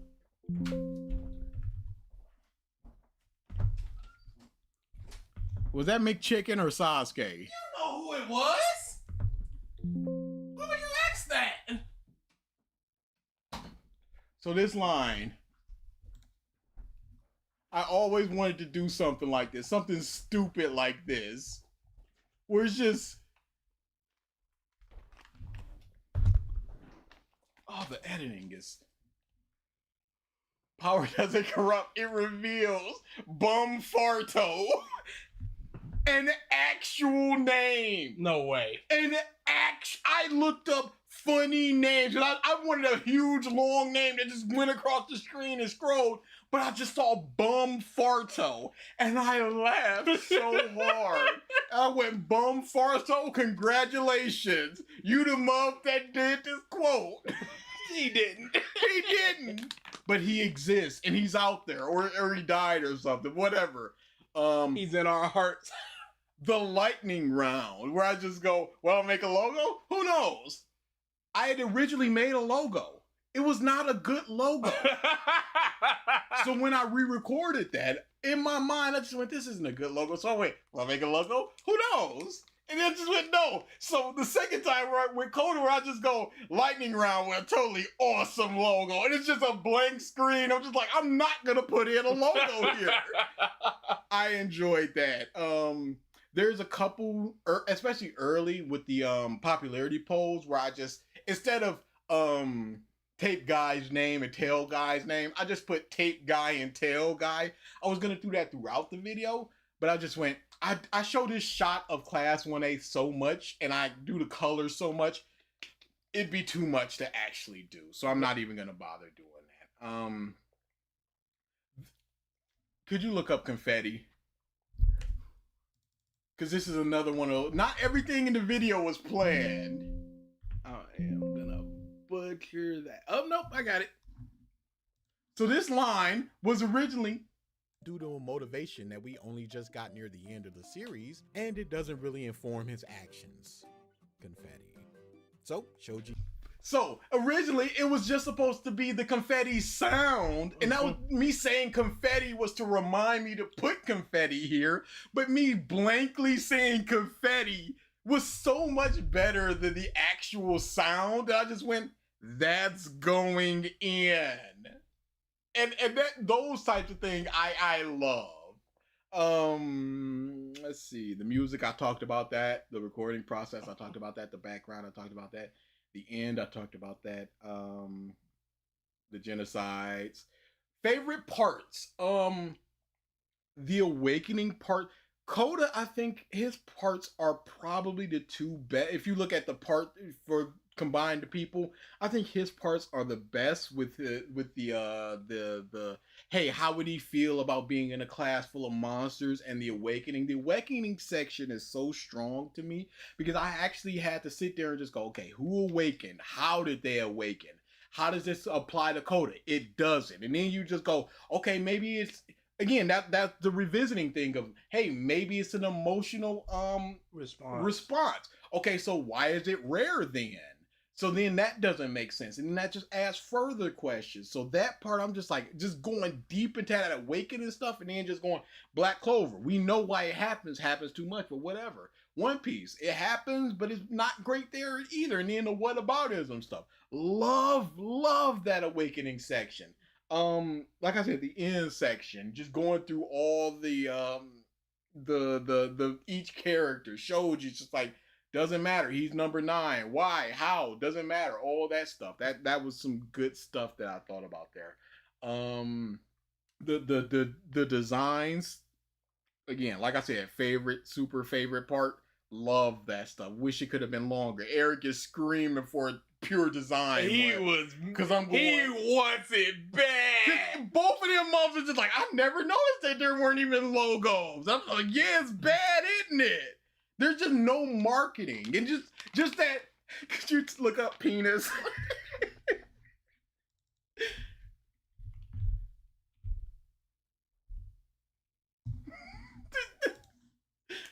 Plain.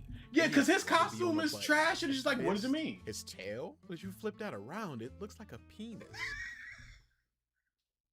It does look like a penis. There are 5 separate cuts of this, all with different levels of Japanese censorship of hentai.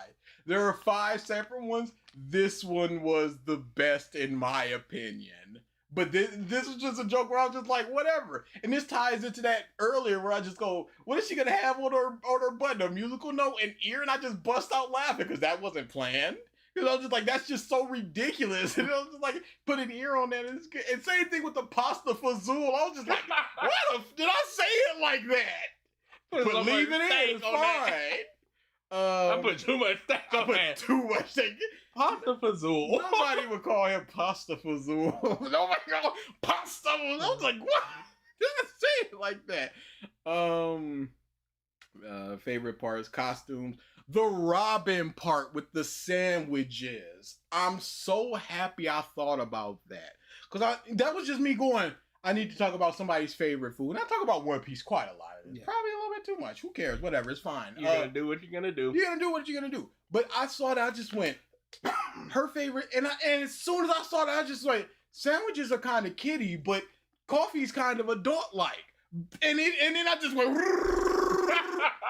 wrote all that I love that part. Her on the go, they're quick to make, she's on the run. But it speaks to her childish side, which she still has, as evidenced by all the cutesy imaginations that she has, that she keeps to herself. So I'm just like, it fits, and it's better than just takoyaki. I love that analysis.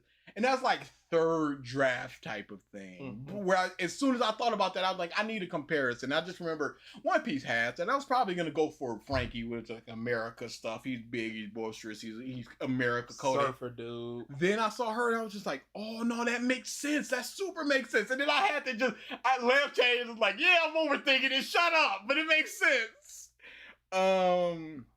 The section intros, I talked about it a little bit, but big ups to Eric for the Roro Fight the Power.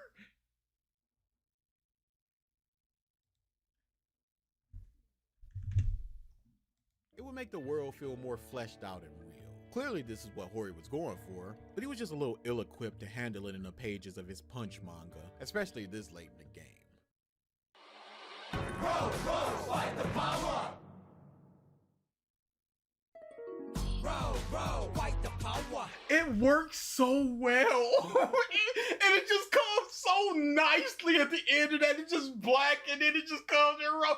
And for this, this is a font that matches the Gurren Lagann as close as I could. It's not an official Gurren Lagann font, especially for an English. So I just looked at it and I was like, this looks close enough. So I got this. I was just like, wait, how am I gonna do the gradients like that? All they have is just one solid color. So what I did was I just masked half of it and then feathered it so it blends into each other.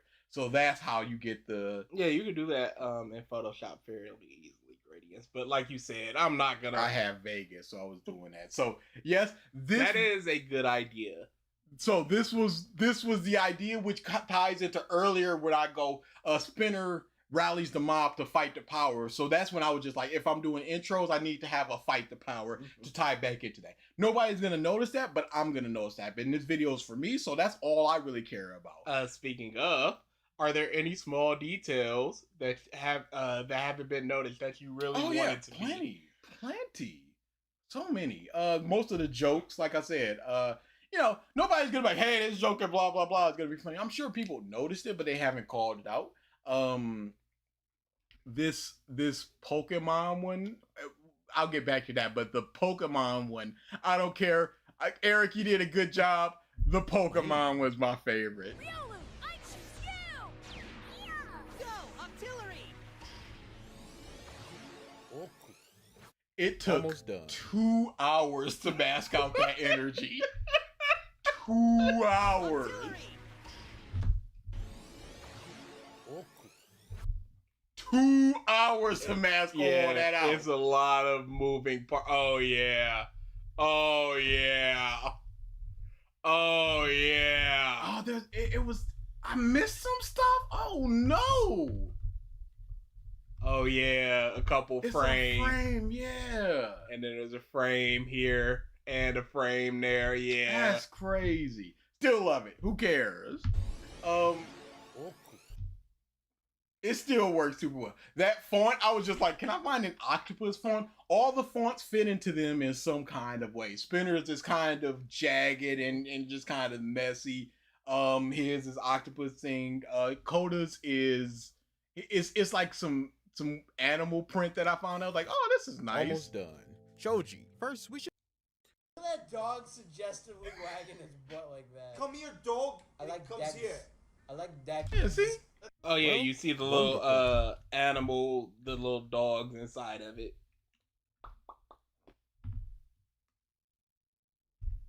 Yeah. So all of them to the best of my abilities. So yeah. Yeah, there are things that I love the editing.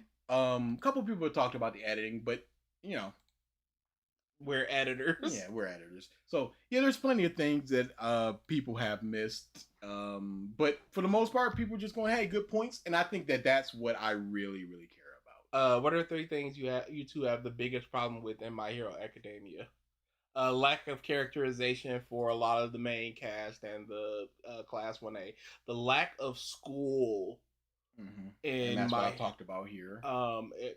Big problem. And the lack of really exploring the underbelly of Hero Society before the end of the manga, where they go, oh yeah, there's an underbelly of Hero Society. Like, I would have really liked more of, I gotta go on dark missions to protect the peace and that type of shit. Lady Nagant was supposed to get a full backstory in the manga, but it just got cut. Could have got that there. Yeah, no, that's about it. Last question, and then get back to your stuff. DA, what was the name of the manga you recommended in your video? Roroku's Bad Girls or something? Yeah, Rokudo's Bad Girl. I'll say it a couple times in the because I wanted to talk about it because I just read it and I wanted to talk about it because my girl is in there. You know what I'm saying? Get in there. I'm glad I've already forgotten which girl you think is best girl. Big ups. Oh, you won't forget her once she shows up. Editing. I talked about the editing, how it took a long time. Yeah, there was a certain time where I sat there for 12 hours and I got 3 minutes done and I cried. Oh yeah, he told me about that one. Like, what the is going on? The laying down the cliffs was the longest. Because what I did with the editing was I laid down the cliffs for everything, then I went back and edited everything out. So just all the transitions and things. And then I went back again. But I said this to BG and I said this to Eric. I said that I did this in the worst possible way. Everything that I did could have been done better, more streamlined, in a way that made more sense. More uniform. And once I do another video, I know the pitfalls and how to avoid them. I'm glad this was my first video to see those things. Especially one this long because of how many revisions it took for editing and recording and such.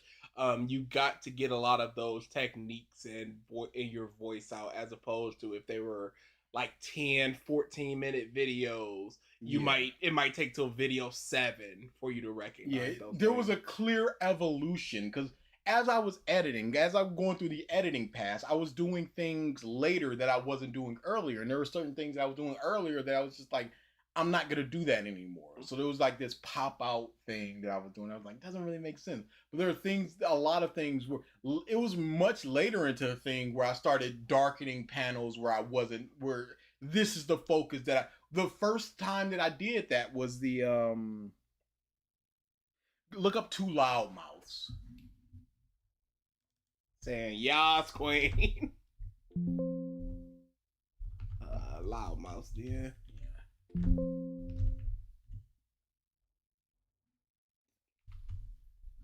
Yeah. So this was the first time that I did this darkening thing. So I need to go back and add it. Press play.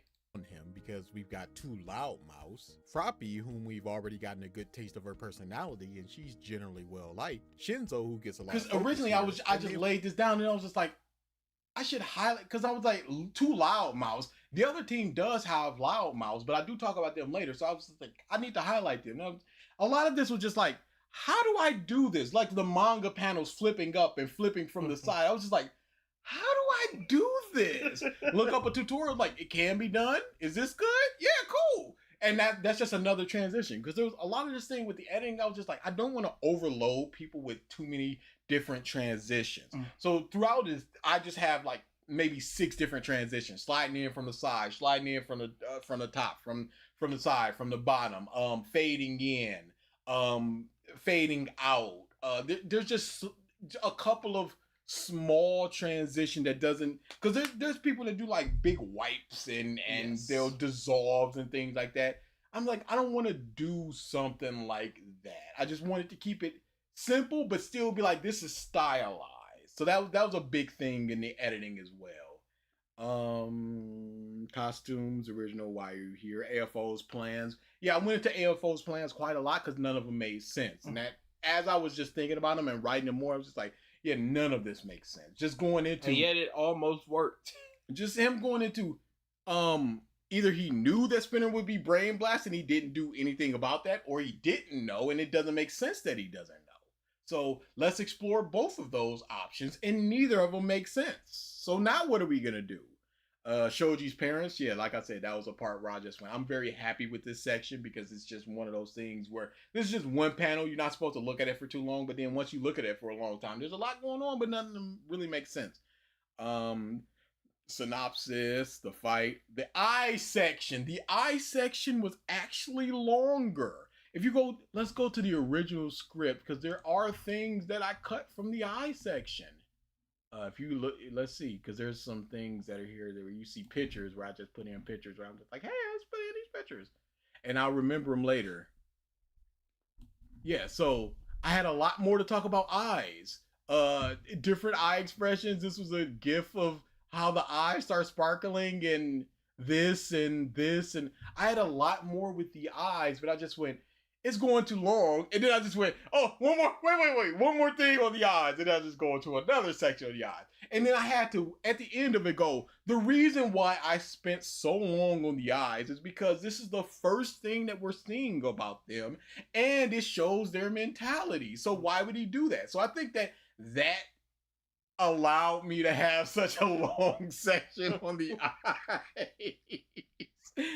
But I thoroughly enjoyed that, just going through all of the different wide eyes shaded and how we're supposed to feel about it, and what is the interpretation that we're supposed to feel about the mutants. And I think that works very well with what is being told before and what's being told here. The magician, yep. Oh, Muff, and I don't know if can you go to Discord? Yeah. Can you go to the A-list exist pinned comments? You want them to see it? Yes. Okay.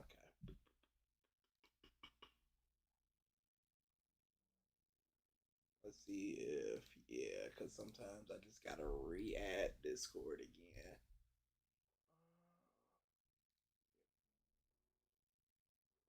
Now. Okay.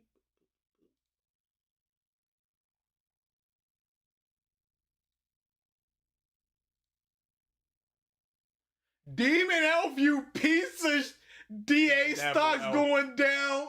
What? Devil. Devil. DA stock going down due to lack of effort in the content. This was during me editing. And I'm like, you piece of, you don't even know what I'm going through. How dare you? Piss me off because I'm just like, mother, you don't know. You don't even know. So you had to pin it? Yes. Just for this moment to be like, hey, now what? Lack of effort, 6 months. Oh, because this was right after the check it out episode 1. Okay. Yeah, there's a couple other editing things that I can go to, but let's go into that thread. Oh yeah. Get some last minute boys. How long is the same video gonna be? I got most of the things that I wanted to say. The best that I can do is go into Vigilantes because I know he's in there. That's the best that I can do in order to add some more. So I don't think that it's coming, but it could. If anything, it just be a more structured version of this. It can tie more into the spinner thing, but I would also talk about how he ended and what his conversation with All Might. See you later, Furious. Come kill the person that killed all these people. I would speak more into that. I could do it, but I feel no reason to do it. Just notice the clouds in the background. How long did it take? We already talked about that, or he already did, I should say. This comment is worthless. Not a question. No, not a question. But no, the Hockey Mountain bought a Salome part with the VTubers. I love that picture. She's great. She's a big Domo Joe. Speaking of VTubers, let me talk about the secret VTuber part. Why is there a secret VTuber? Because there need to be. Was it Chrome? Yeah, Chrome. Can I see it? Yeah. You just gotta go to OBS and unshow the Discord for right now, and I'll go back to the Chrome.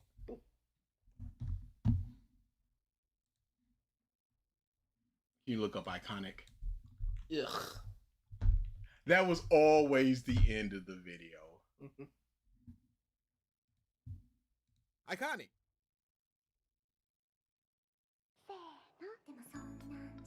Lulu Suzahara!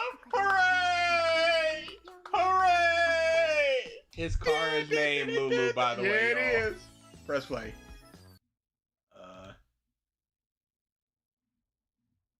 Little Easter egg in the bottom left. DA will return in Mufasa. No Diddy. But yeah, this just cuts off. End of video. Go away, people. What are you still doing here? There's nothing here for 3 minutes. Goodbye.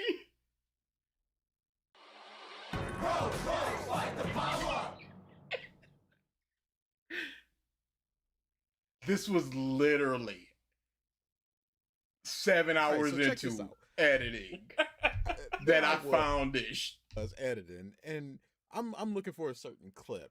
What I did several times was just go to a Wikipedia page and going over to the So that was just me the crashing anime out about this. I section. saw that. I immediately hit record. And I just started rambling. Oh, dear. How did you get? Yeah, Love worthless One comment. Piece did it. How did I get so good at analyzing stuff? Well, Worthless I comment. read. You read? During the shoji, can I see this? Oh yeah, I didn't bring Discord back up. I love that was always the ending because I really didn't know how to end it. And the actual ending of me just going is the worst and it fades out. That could actually be the end, but that works better. Yes. during the Shoji section, you reminded me that we've never seen Shoji's mouth before the reveal. And I think I didn't realize it because the reveal was so flaccid. Like you said, he doesn't try to cover his mouth or anything. So I thought it didn't, it just didn't register to me. And that's what really caught me when I read that. It's just like, is this supposed to be anything other than, dang, here you go. And then later they just go, actually, he was big scarred. And that ties into, so all these people came up and he scarred his mouth and just walked away. That doesn't make much sense. Yes, sir. Did our deed Yep. to this 12-year-old at the Yep. time. Let the little girl that he touched before and got him into the situation talk to him again. That's what's going to happen. That's fine. Thought maybe I was misremembering a time where he put a mouth on one of his tentacles. Yeah, he does that quite a lot where he talks with his tentacles. But then that caused me to think of a question about Shoji's powers. How accurate are his tentacles to his actual body? Yeah, we don't really know. That's why I talked about his powers and how he doesn't have a really bombastic power. It's weird. I didn't talk about that as much, but I just went, there's nothing really to talk about. There's no visible growth. That was pared down. There was a couple more sentences, but it's just like, there's no visible growth like other people. You know, Unbreakable is a visible growth, but we don't have anything tangible for him to be like, visible growth for him. I thought maybe I was misremembering at a time. Oh, wait, I already read that. Tentacle mouth doesn't have scars, but would it also have perfect teeth if Shoji was missing some? I have to assume so, because I can't remember if Shoji's teeth are like pointed or not. They're not. Okay, yeah, then I wouldn't know. Do tentacle eyeballs also have 20/20 vision? Do they even? Does Shoji? If a tentacle gets damaged and he forms into a new body part, would it take on the condition of the tentacle or the body part? These are things that we should probably know about. How does this translate if it's the former? Oh, maybe yes, who knows? Doesn't mean he can heal himself if it's the latter. Yeah, he can only heal the tentacles if they're cut off. He can't heal his normal arms, seemingly. How long did it take to reread the arc? Did you notice things that weren't there before? Were there things that you complained about before the vid that actually got addressed and you didn't realize? Said yo, what's up stream? Oh yeah, I forgot that. Turt likes to do that. Let me mute the Discord. Let me mute the muff in Discord. Ruined. Yeah, I talked about it. There was a scene where I believe that they were talking about how the police and firefighters were involved in the hero ranking, and that caused problems. Yeah, it's too much switching. It was in the original script. I don't think so. There might have been something where I was just like, there had to be. If there was, I rewrote it in a way that it's just like I address it.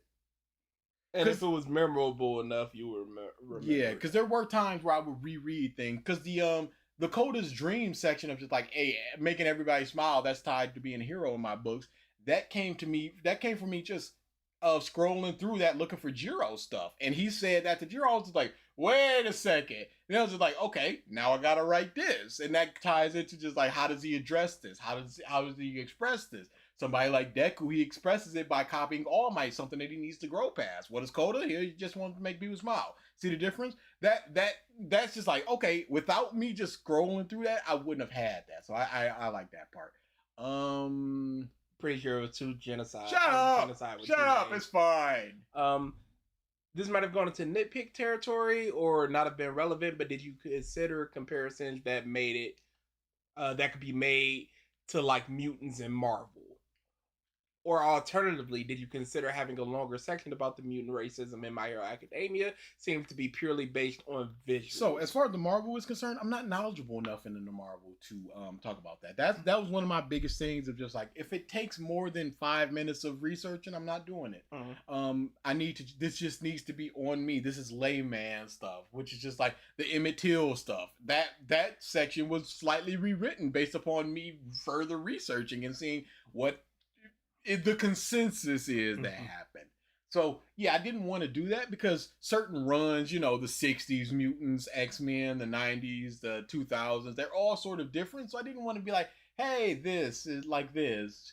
just same kind of thing way I didn't want to be like, hey, real world racism versus My Hero racism. Not even like real world racism where visual differences are used to justify biological differences, but how it seemed like My Hero Academia racists really only care that mutants look weird. Yeah, there was a couple of lines that were cut. They were just kind of truncated to. There was a section where I just go, it can't simply just be because they look weird. There was a little more there, but I was just like, I think I got the point across that they're just doing nothing but the state of you. And I tied it back into the beginning with Uraka's fingers pass, where how she's technically has a mutation and is a mutant, but she wouldn't be discriminated against. But I think I got the point across. That was one of the ones where I'm just like kind of belaboring it. I could have gone into it more a little bit. Somebody would just like the dude in the beginning who just has a star head. I don't think that he would be discriminated against like a lizard person. Probably could have gotten into it a little bit more, but I think that the point still holds without it. But it probably would have been better with it. My Hero Academia, mutants in My Hero Academia apparently get discriminated against for their physical differences, but Hori never really considered whether or not that would have applied to quirks in total. Yeah, because things like he talks about in Mount Lady, she has a super destructive quirk where she can just freak out and just kill hundreds of people instantly if she's just in the middle of a building. So why is that not discriminated against based upon this guy that just has lobster hands? Which was another joke that I liked in there, where I was just like, some of these people just have to crudely affix bats to their horrible lobster claws.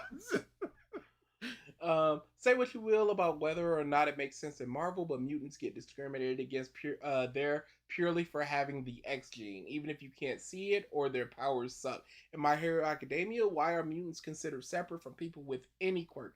As was mentioned, Tokoyami's bird head has nothing to do with his quirk, and Gang Orca just kinda looks scary, but people with dangerous body-altering effects like Dragon Wombs or Mountain Lady aren't considered part of this at all. Nagant literally turns into a if we could have got more into the quirk education, we could have gotten more of just like, hey, use your quirk responsibly. We could have gotten because I know Mount Lady can't gigantify parts of her body, but you could have her part of her arm when she gets angry, and then she goes into counseling like, you can't get angry because you could damage a lot of people, and that would be harmful, and such and such. Your fines would have to be paid, and whatever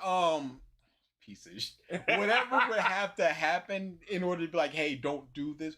That's what I would like to see from the quirk education and counseling system of, you have a potentially very dangerous quirk, and we need to mitigate this as much as possible, as early as possible, as soon as possible. We need to get you to learn how to control this. Yeah, and therefore, because you have that early quirk education and counseling and training, you're going to be better than somebody coming in and just like, oh, Coda, he doesn't really know about his animal powers, so he's kind of good with it. Whereas Mount Lady, she had to control this for 13 years, so she's going to be super, super good at it. So she's going to be higher in the quirk aptitude test as opposed to somebody who isn't. That could have... The quirk education system is probably the thing that I would like to see most in My Hero, because there's so much that could be explored there, and there's so many questions without it having being there. So that kind of thing, that would make so much sense. And then you just go, okay, you reptile lady, you can't handle the cold. You gotta hibernate. Food. You got to have certain foods in the cafeterias, certain dietary restrictions. And does the lizard mouth connect to a lizard stomach, or are you still human there? But there are certain foods for lizards' tongues that could be toxic to them, even if it's not toxic to humans. You got to sit that person down and just go, your life is going to be fundamentally different than that person that can just turn into rocks. Because you have to shop at different stores. You have to eat different foods in the cafeteria. So there needs to be an entire separate restriction that you need to go over here for. And you need to be prepared for these things. And people will make fun of you for it. And just sitting down and just talking to people like that. If we could have saw a couple of those, I'd be like, wow, this is really fleshed out. But it just simply wasn't. I would have loved some things. Plonked onto the page. The way My Hero Academia seems to present it, it's almost like the racism has nothing to do with the quirk mutants, and that the world generally just doesn't like these people that look funny. Yeah. You certainly made the distinction between what counts as a mutant, but My Hero Academia didn't, and honestly, it could have been a longer section on its own. That racism section, that was essentially bits and bobs picked from other places where this doesn't necessarily fit in this place. So I'm just like, I'll just make a section talking basically about the mutant discrimination as a whole, and that's what I'm gonna do.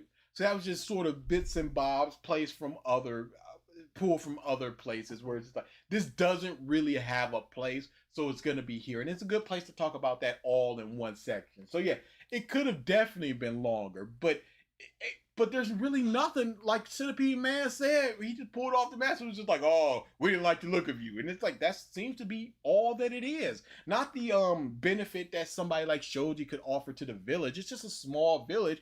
He's super strong. He can lift tons. Surely that would be helpful in farming or some sort of agriculture, but they're not looking at it as that. They're looking at it as the state of you. And then that ties into, well, why did they just attack him now? He couldn't have been going into schools unless he was going into schools. And in which case, why was he going to school? Was he segregated? Well, was there a full segregated place for this only small? And it's just, once you started thinking about this more and more and more, it just makes no sense.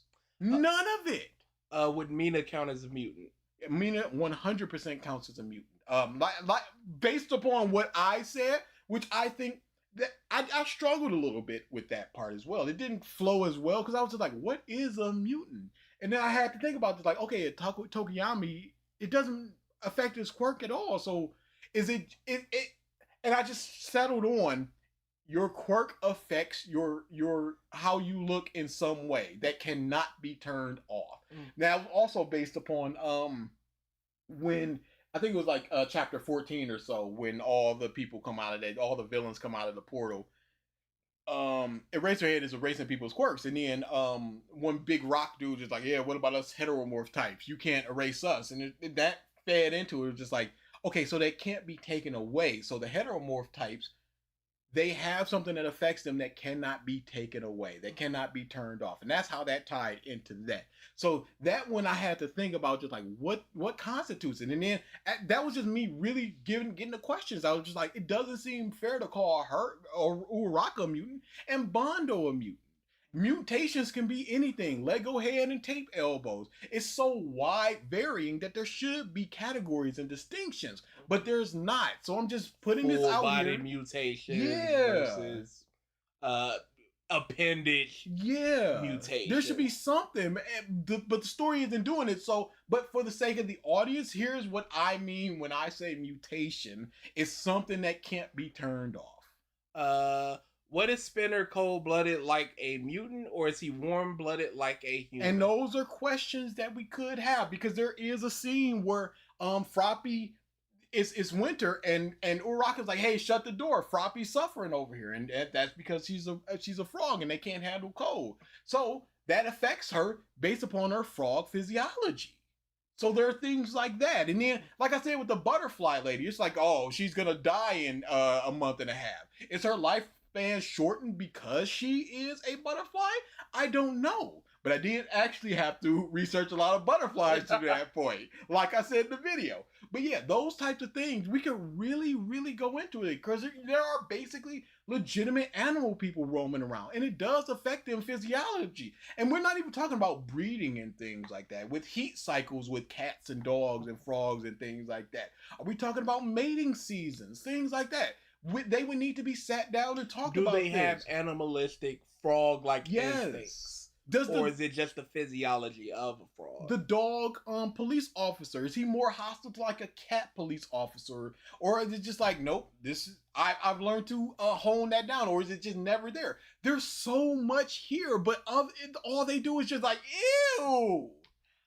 Can All For One solve racism by taking away the mutant quirk? I'm sure he could. Yes. But there isn't an issue. There's not enough of an issue that's issue to riot properly. That would have been great if My Hero Academia, if the school itself was this tied into the, like, I would have liked to have seen more actual school life if we got those quirk education classes where, you know, you are gonna have to adjust your way of living a little bit because you're a cold-blooded person. So we're gonna move you into a different dormitory for cold-blooded people, and their habitat is a little warm and it's humid or whatever. Zootopia. Yes. Overall, his whole thing was about quirks separating normal people from others, but Hori apparently decided that mutants specifically were a more important topic. It could have even connected Spinner back to Shane's actual ideology. That there aren't any more real heroes. That was a point that I kept coming back to, because even going into the ending with the wrapping up for Spinner, which is like, there's nothing about Stain. He simply doesn't care. So I don't understand why he doesn't care. Just one line would tie everything into the mutants, the Stain, the Shiggy, all of that. But it's just like, Shiggy.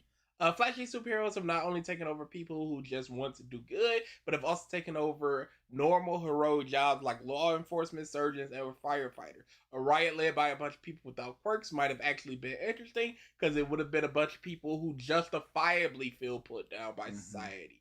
And it would have actually have precedence in the story, because chapter 1, our main guy gets told to kill himself for not having powers. No need to come up with the fake ass Star Wars reference genocide that happened off screen. Instead of Pigman, it could have been a normal guy seeing the Club Penguin doctor and realizing that having KR not having a quirk, probably just did that. That not having a quirk doesn't determine how you become a hero. Again, tying back into what the whole story is about. Maybe then Deku working at McDonald's would have actually landed better. And that was another thing Rob was talking about a lot. Just tying all these little things back into the whole story itself. Because it all just seems so disconnected. Hori liked Mega Man X enough to make Deku reference wall jumping, but not enough to use Reploids versus humans as a reference point for his discrimination. I understood that reference point, Star Wars. They could have done more with Shinzo, people who have villainous quirks. I would have loved to see that.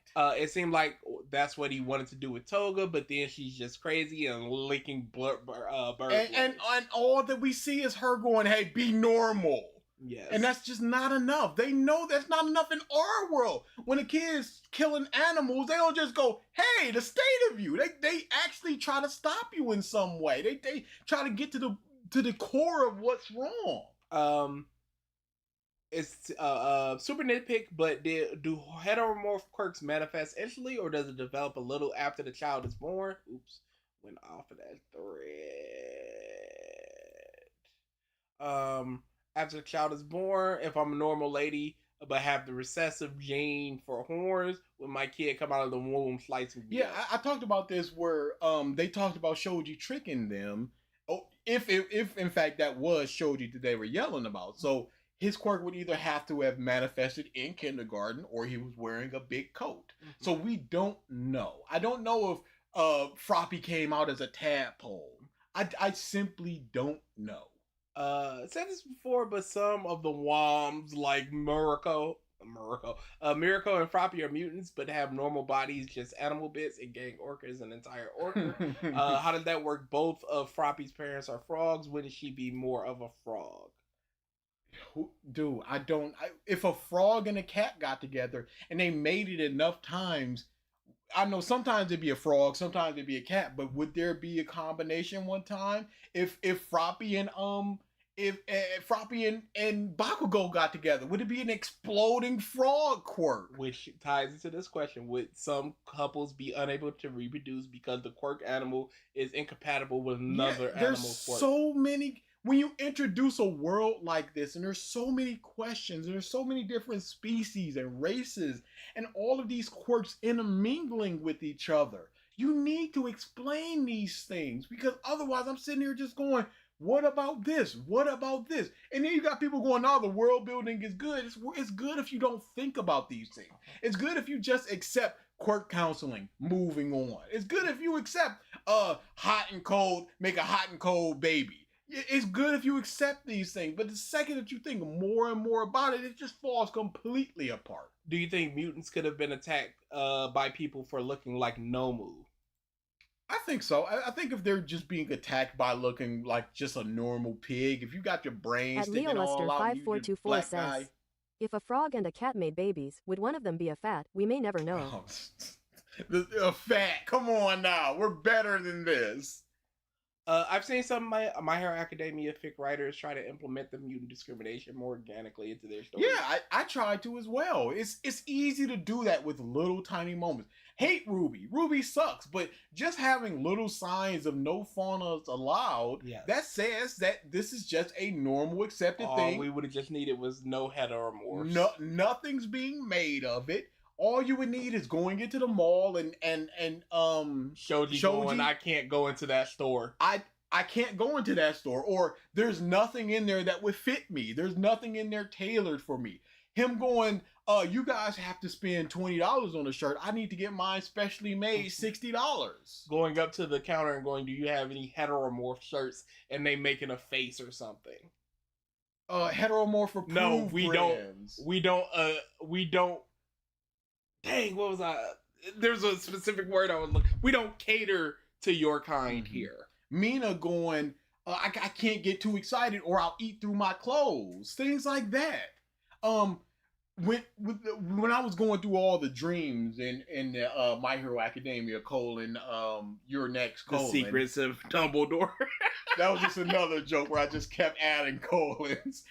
There's just something. At Notera 2018 says, class gets dismissed and Aizawa says mutants get home today. Quickly the mutant KKK is on the prowl. No, it's lights out for y'all. It's curfew time. You have to be careful. And that's another thing that they can sit down and talk about. There was quirk education. Like, look, there are people that will hate you. Be better than those people. Yes. Just whatever, man. Whatever. What was I talking about? Quirk education. Shoji.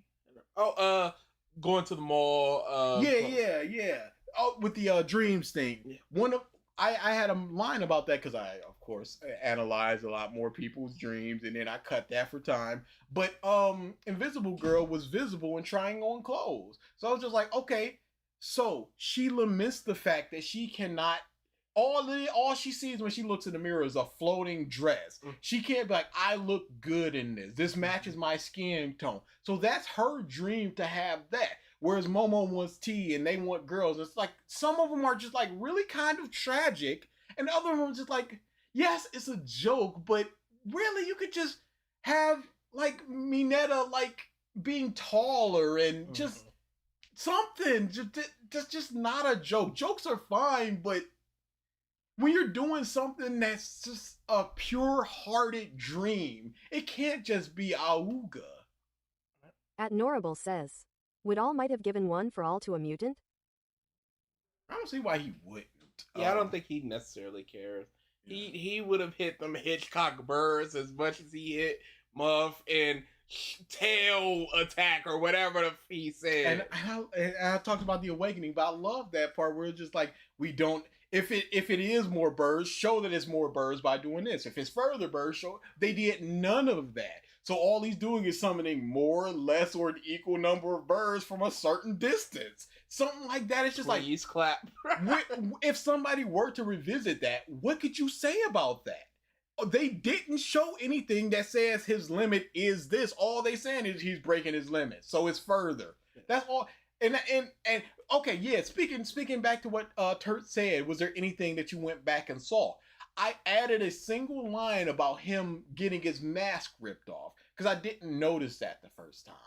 But then I was just like, yeah, it says something that his mask was ripped off, so his range is lessened.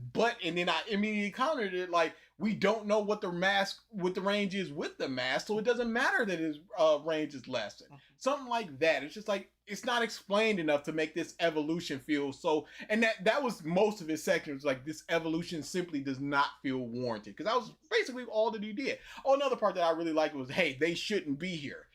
Use Wart. This month already has it. Use Kami to. That was another part. Was like, nothing of this should happen.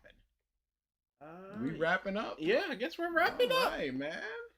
Big ups. Big ups to everybody that came out. Maybe last minute things, super last minute things. Anybody wants to say anything? Big TikTok, Before we get out of here, Norma Revisited, blah blah blah blah blah. Next week we're gonna have to record on like a Tuesday because AEW is coming. I'm going both Wednesday and Thursday. Yeah, no problem with that as far as I remember. Yep. Is there any difference between transformation quirks and mutant quirks? Yeah, I talked about that in the video. Big hands can be turned off and turned on. So she is not a mutant. She is just transformation. Bando cannot turn off his big dumb head. Shoji can't remove his arm. So there is a distinction between people who transform into having something that could be classified as a mutation if it was always on versus somebody who always just has that on. No Alex Myers. It's already been 2 hours. Yeah. This took longer than I actually expected. And I have more, of course. Yes, always. But the video will speak for itself.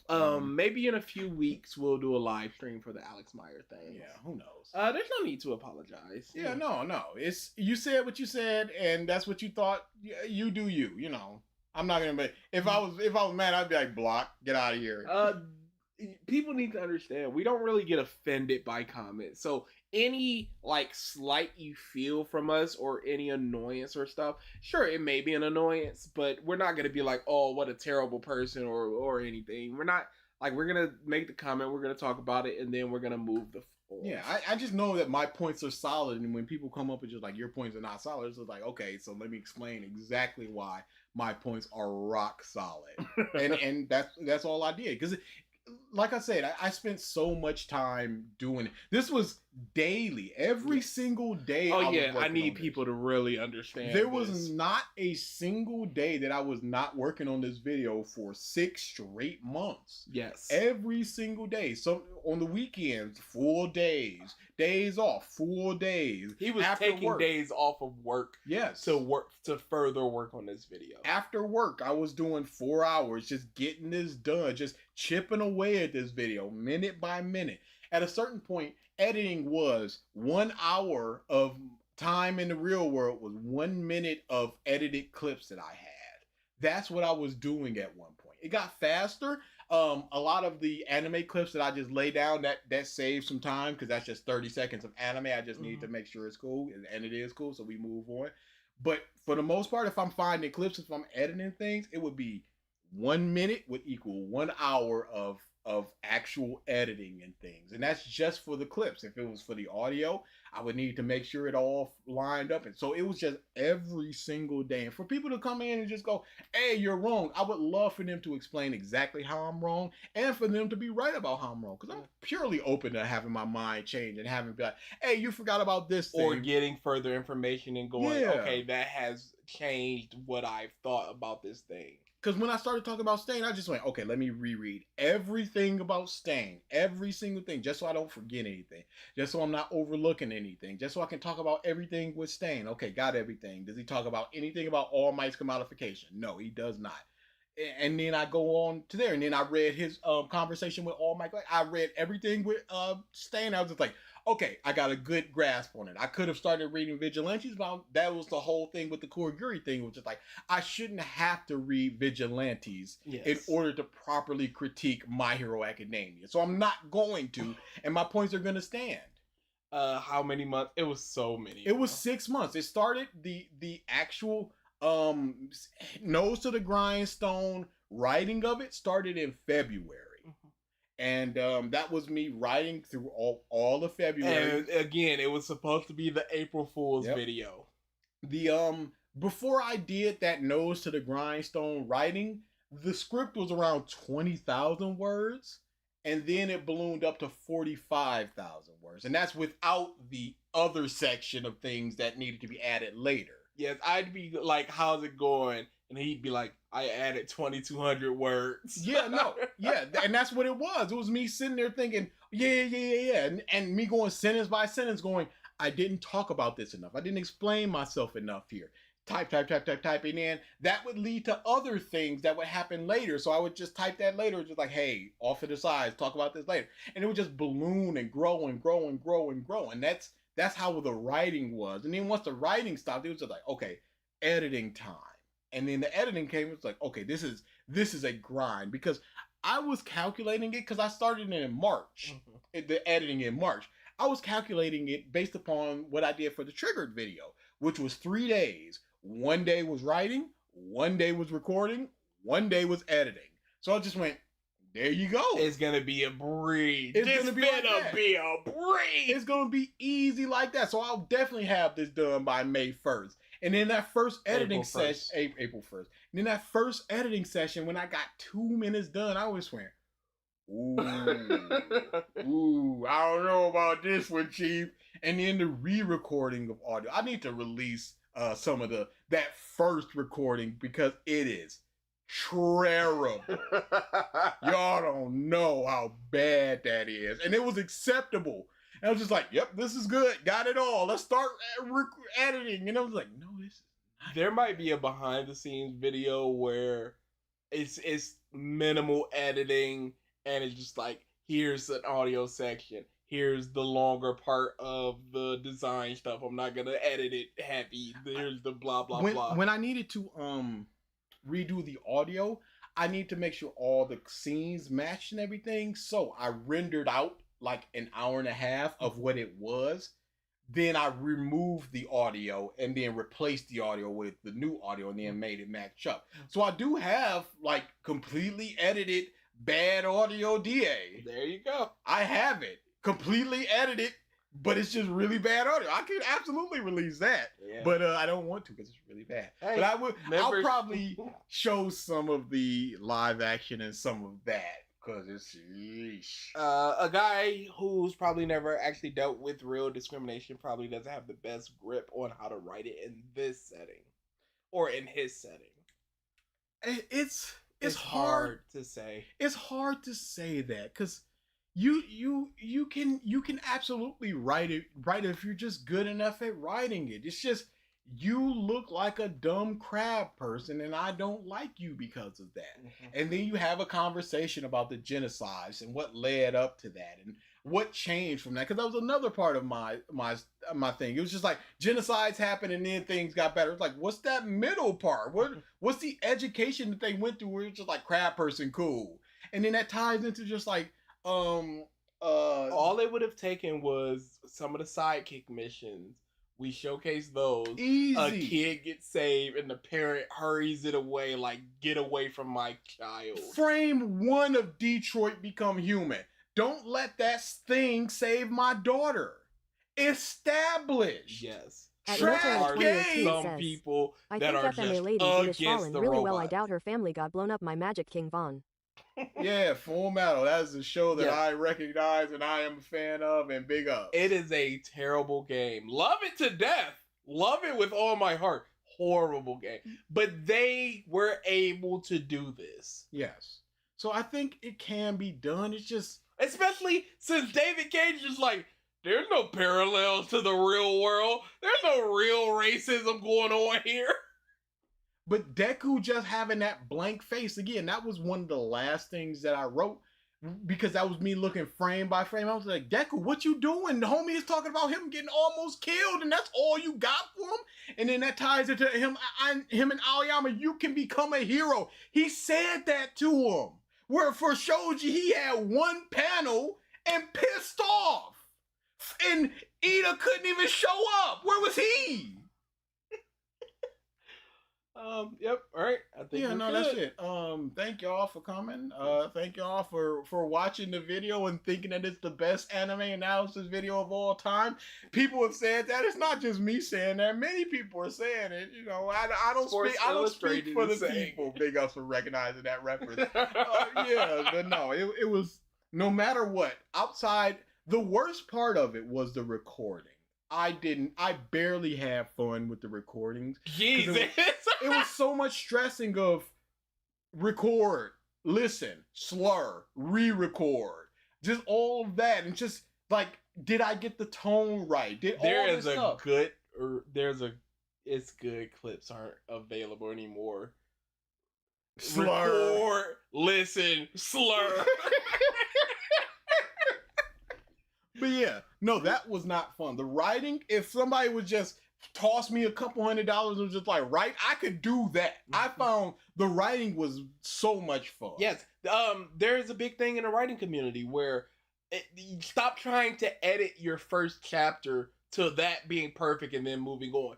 Get your first draft out. It's gonna be trash, and then edit your. But no, that because at least then the words are on the page. Just getting all my thoughts out and just realizing things, just like, yeah, this is a good point. How do I structure this into a point, an argument, and doing that? That was the most fun thing. And if I could just write and just put that out, that's what I'd want to do. Just breaking down things like that. Just how things just don't make sense. How the daddy's not around. And you're gonna be in comic book CBR. You're gonna be the writer. Goodness. Somebody else is gonna be going the cool. Oh God, my script. I had a question. Do you think My Hero Academia was trying really hard to avoid being a Kids Bop X-Men, only to be exactly that? No, it's just that he didn't put the time in for it. And in the 9th hour, he did.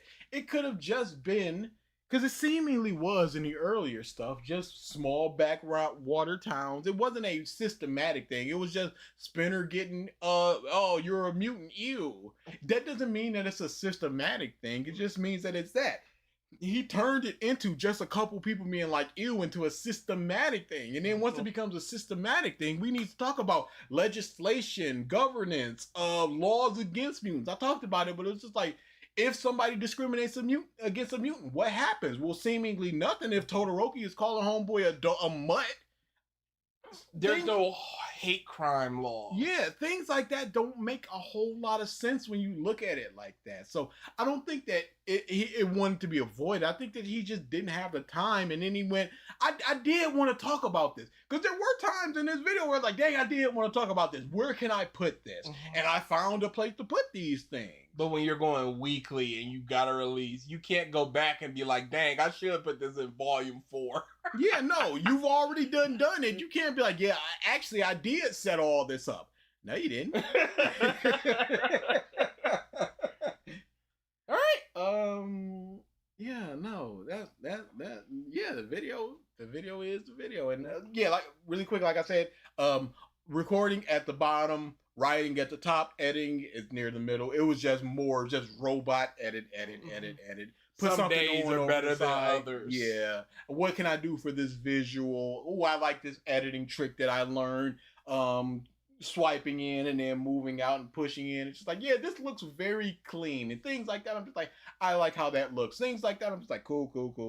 So that's in the middle. Some days were rough. It never got boring. I'm very glad that I'm a type of person that can sit there and do something for hours and hours and hours and hours without feeling bored. Because if I didn't, that editing would have been rough. But I was able to do that, and I'm just like, hey, yo, cool. I'm just sitting here editing. Because it's just sitting there, put something on off the side. The only thing was I couldn't listen to A-List Exhibits because I couldn't listen to myself and then I'm like, oh, what DA is saying this. So that took out a large chunk of my listeners. I was talking to my friend today about this, where I went, I have the drive. I just got to get in the car. And that's what it is with me. Once I'm in the car, I can do 10 hours. Mm-hmm. I gotta get in that car though. Yeah. No, that was a lot of fun for me. Yeah, best video of all time. I if you guys say so, I guess I'll humbly accept it. No, I'm very happy that I went into as much detail as I possibly could. But as seen by Gavin, there's still more that could have been out there, but there's always more that can be done. I do not think that there would be anybody else that will cover this in as much detail. You put in A+ work, and that means 98 out of 100. Yes. I don't know if you could ever get 100, because there's no way to talk about every single possible thing from every single possible angle. But as much as I can think of with my knowledge and my experience and my time and how structured it was and how truncated it was, this is what I got, and I am insanely proud of it. There we go. All right. Catch us for regular Revisited. Catch us for DSP Day. We'll probably get back to the Triggs Dumb Artist video at some point. We'll get back to our Seeing the Win at some point next month. And then maybe we start reading Naruto so we can get into Because Reasons for around September, October. Before the end of the month, we need a roadmap. Yes. We will actually show you the roadmap as well, so people know the content that is coming. And of course, subject to change because life gets in the way. Maybe something happens where we're not able to record for a few weeks, what have you. Like the time my TV was completely bored. Let's just say my computer goes out and I got to send it back in. That's gonna be a few weeks. It is what it is. And like DLC roadmap. We will be getting back to it. It just is what it is. It's not a lie that we'll be getting back to it. It just hasn't happened yet. Yes, it will happen though. Yep. So enjoy the rest of your Sunday. Rewatch the video. Put it in on the background and walk away if you have to. Give me them watch hours. We need the time. Yeah, no, it's gonna become our most popular video within the month or so. That's fine. That's not what I'm looking for. But hey, if people like it, people like it. All right. Yep. So see you.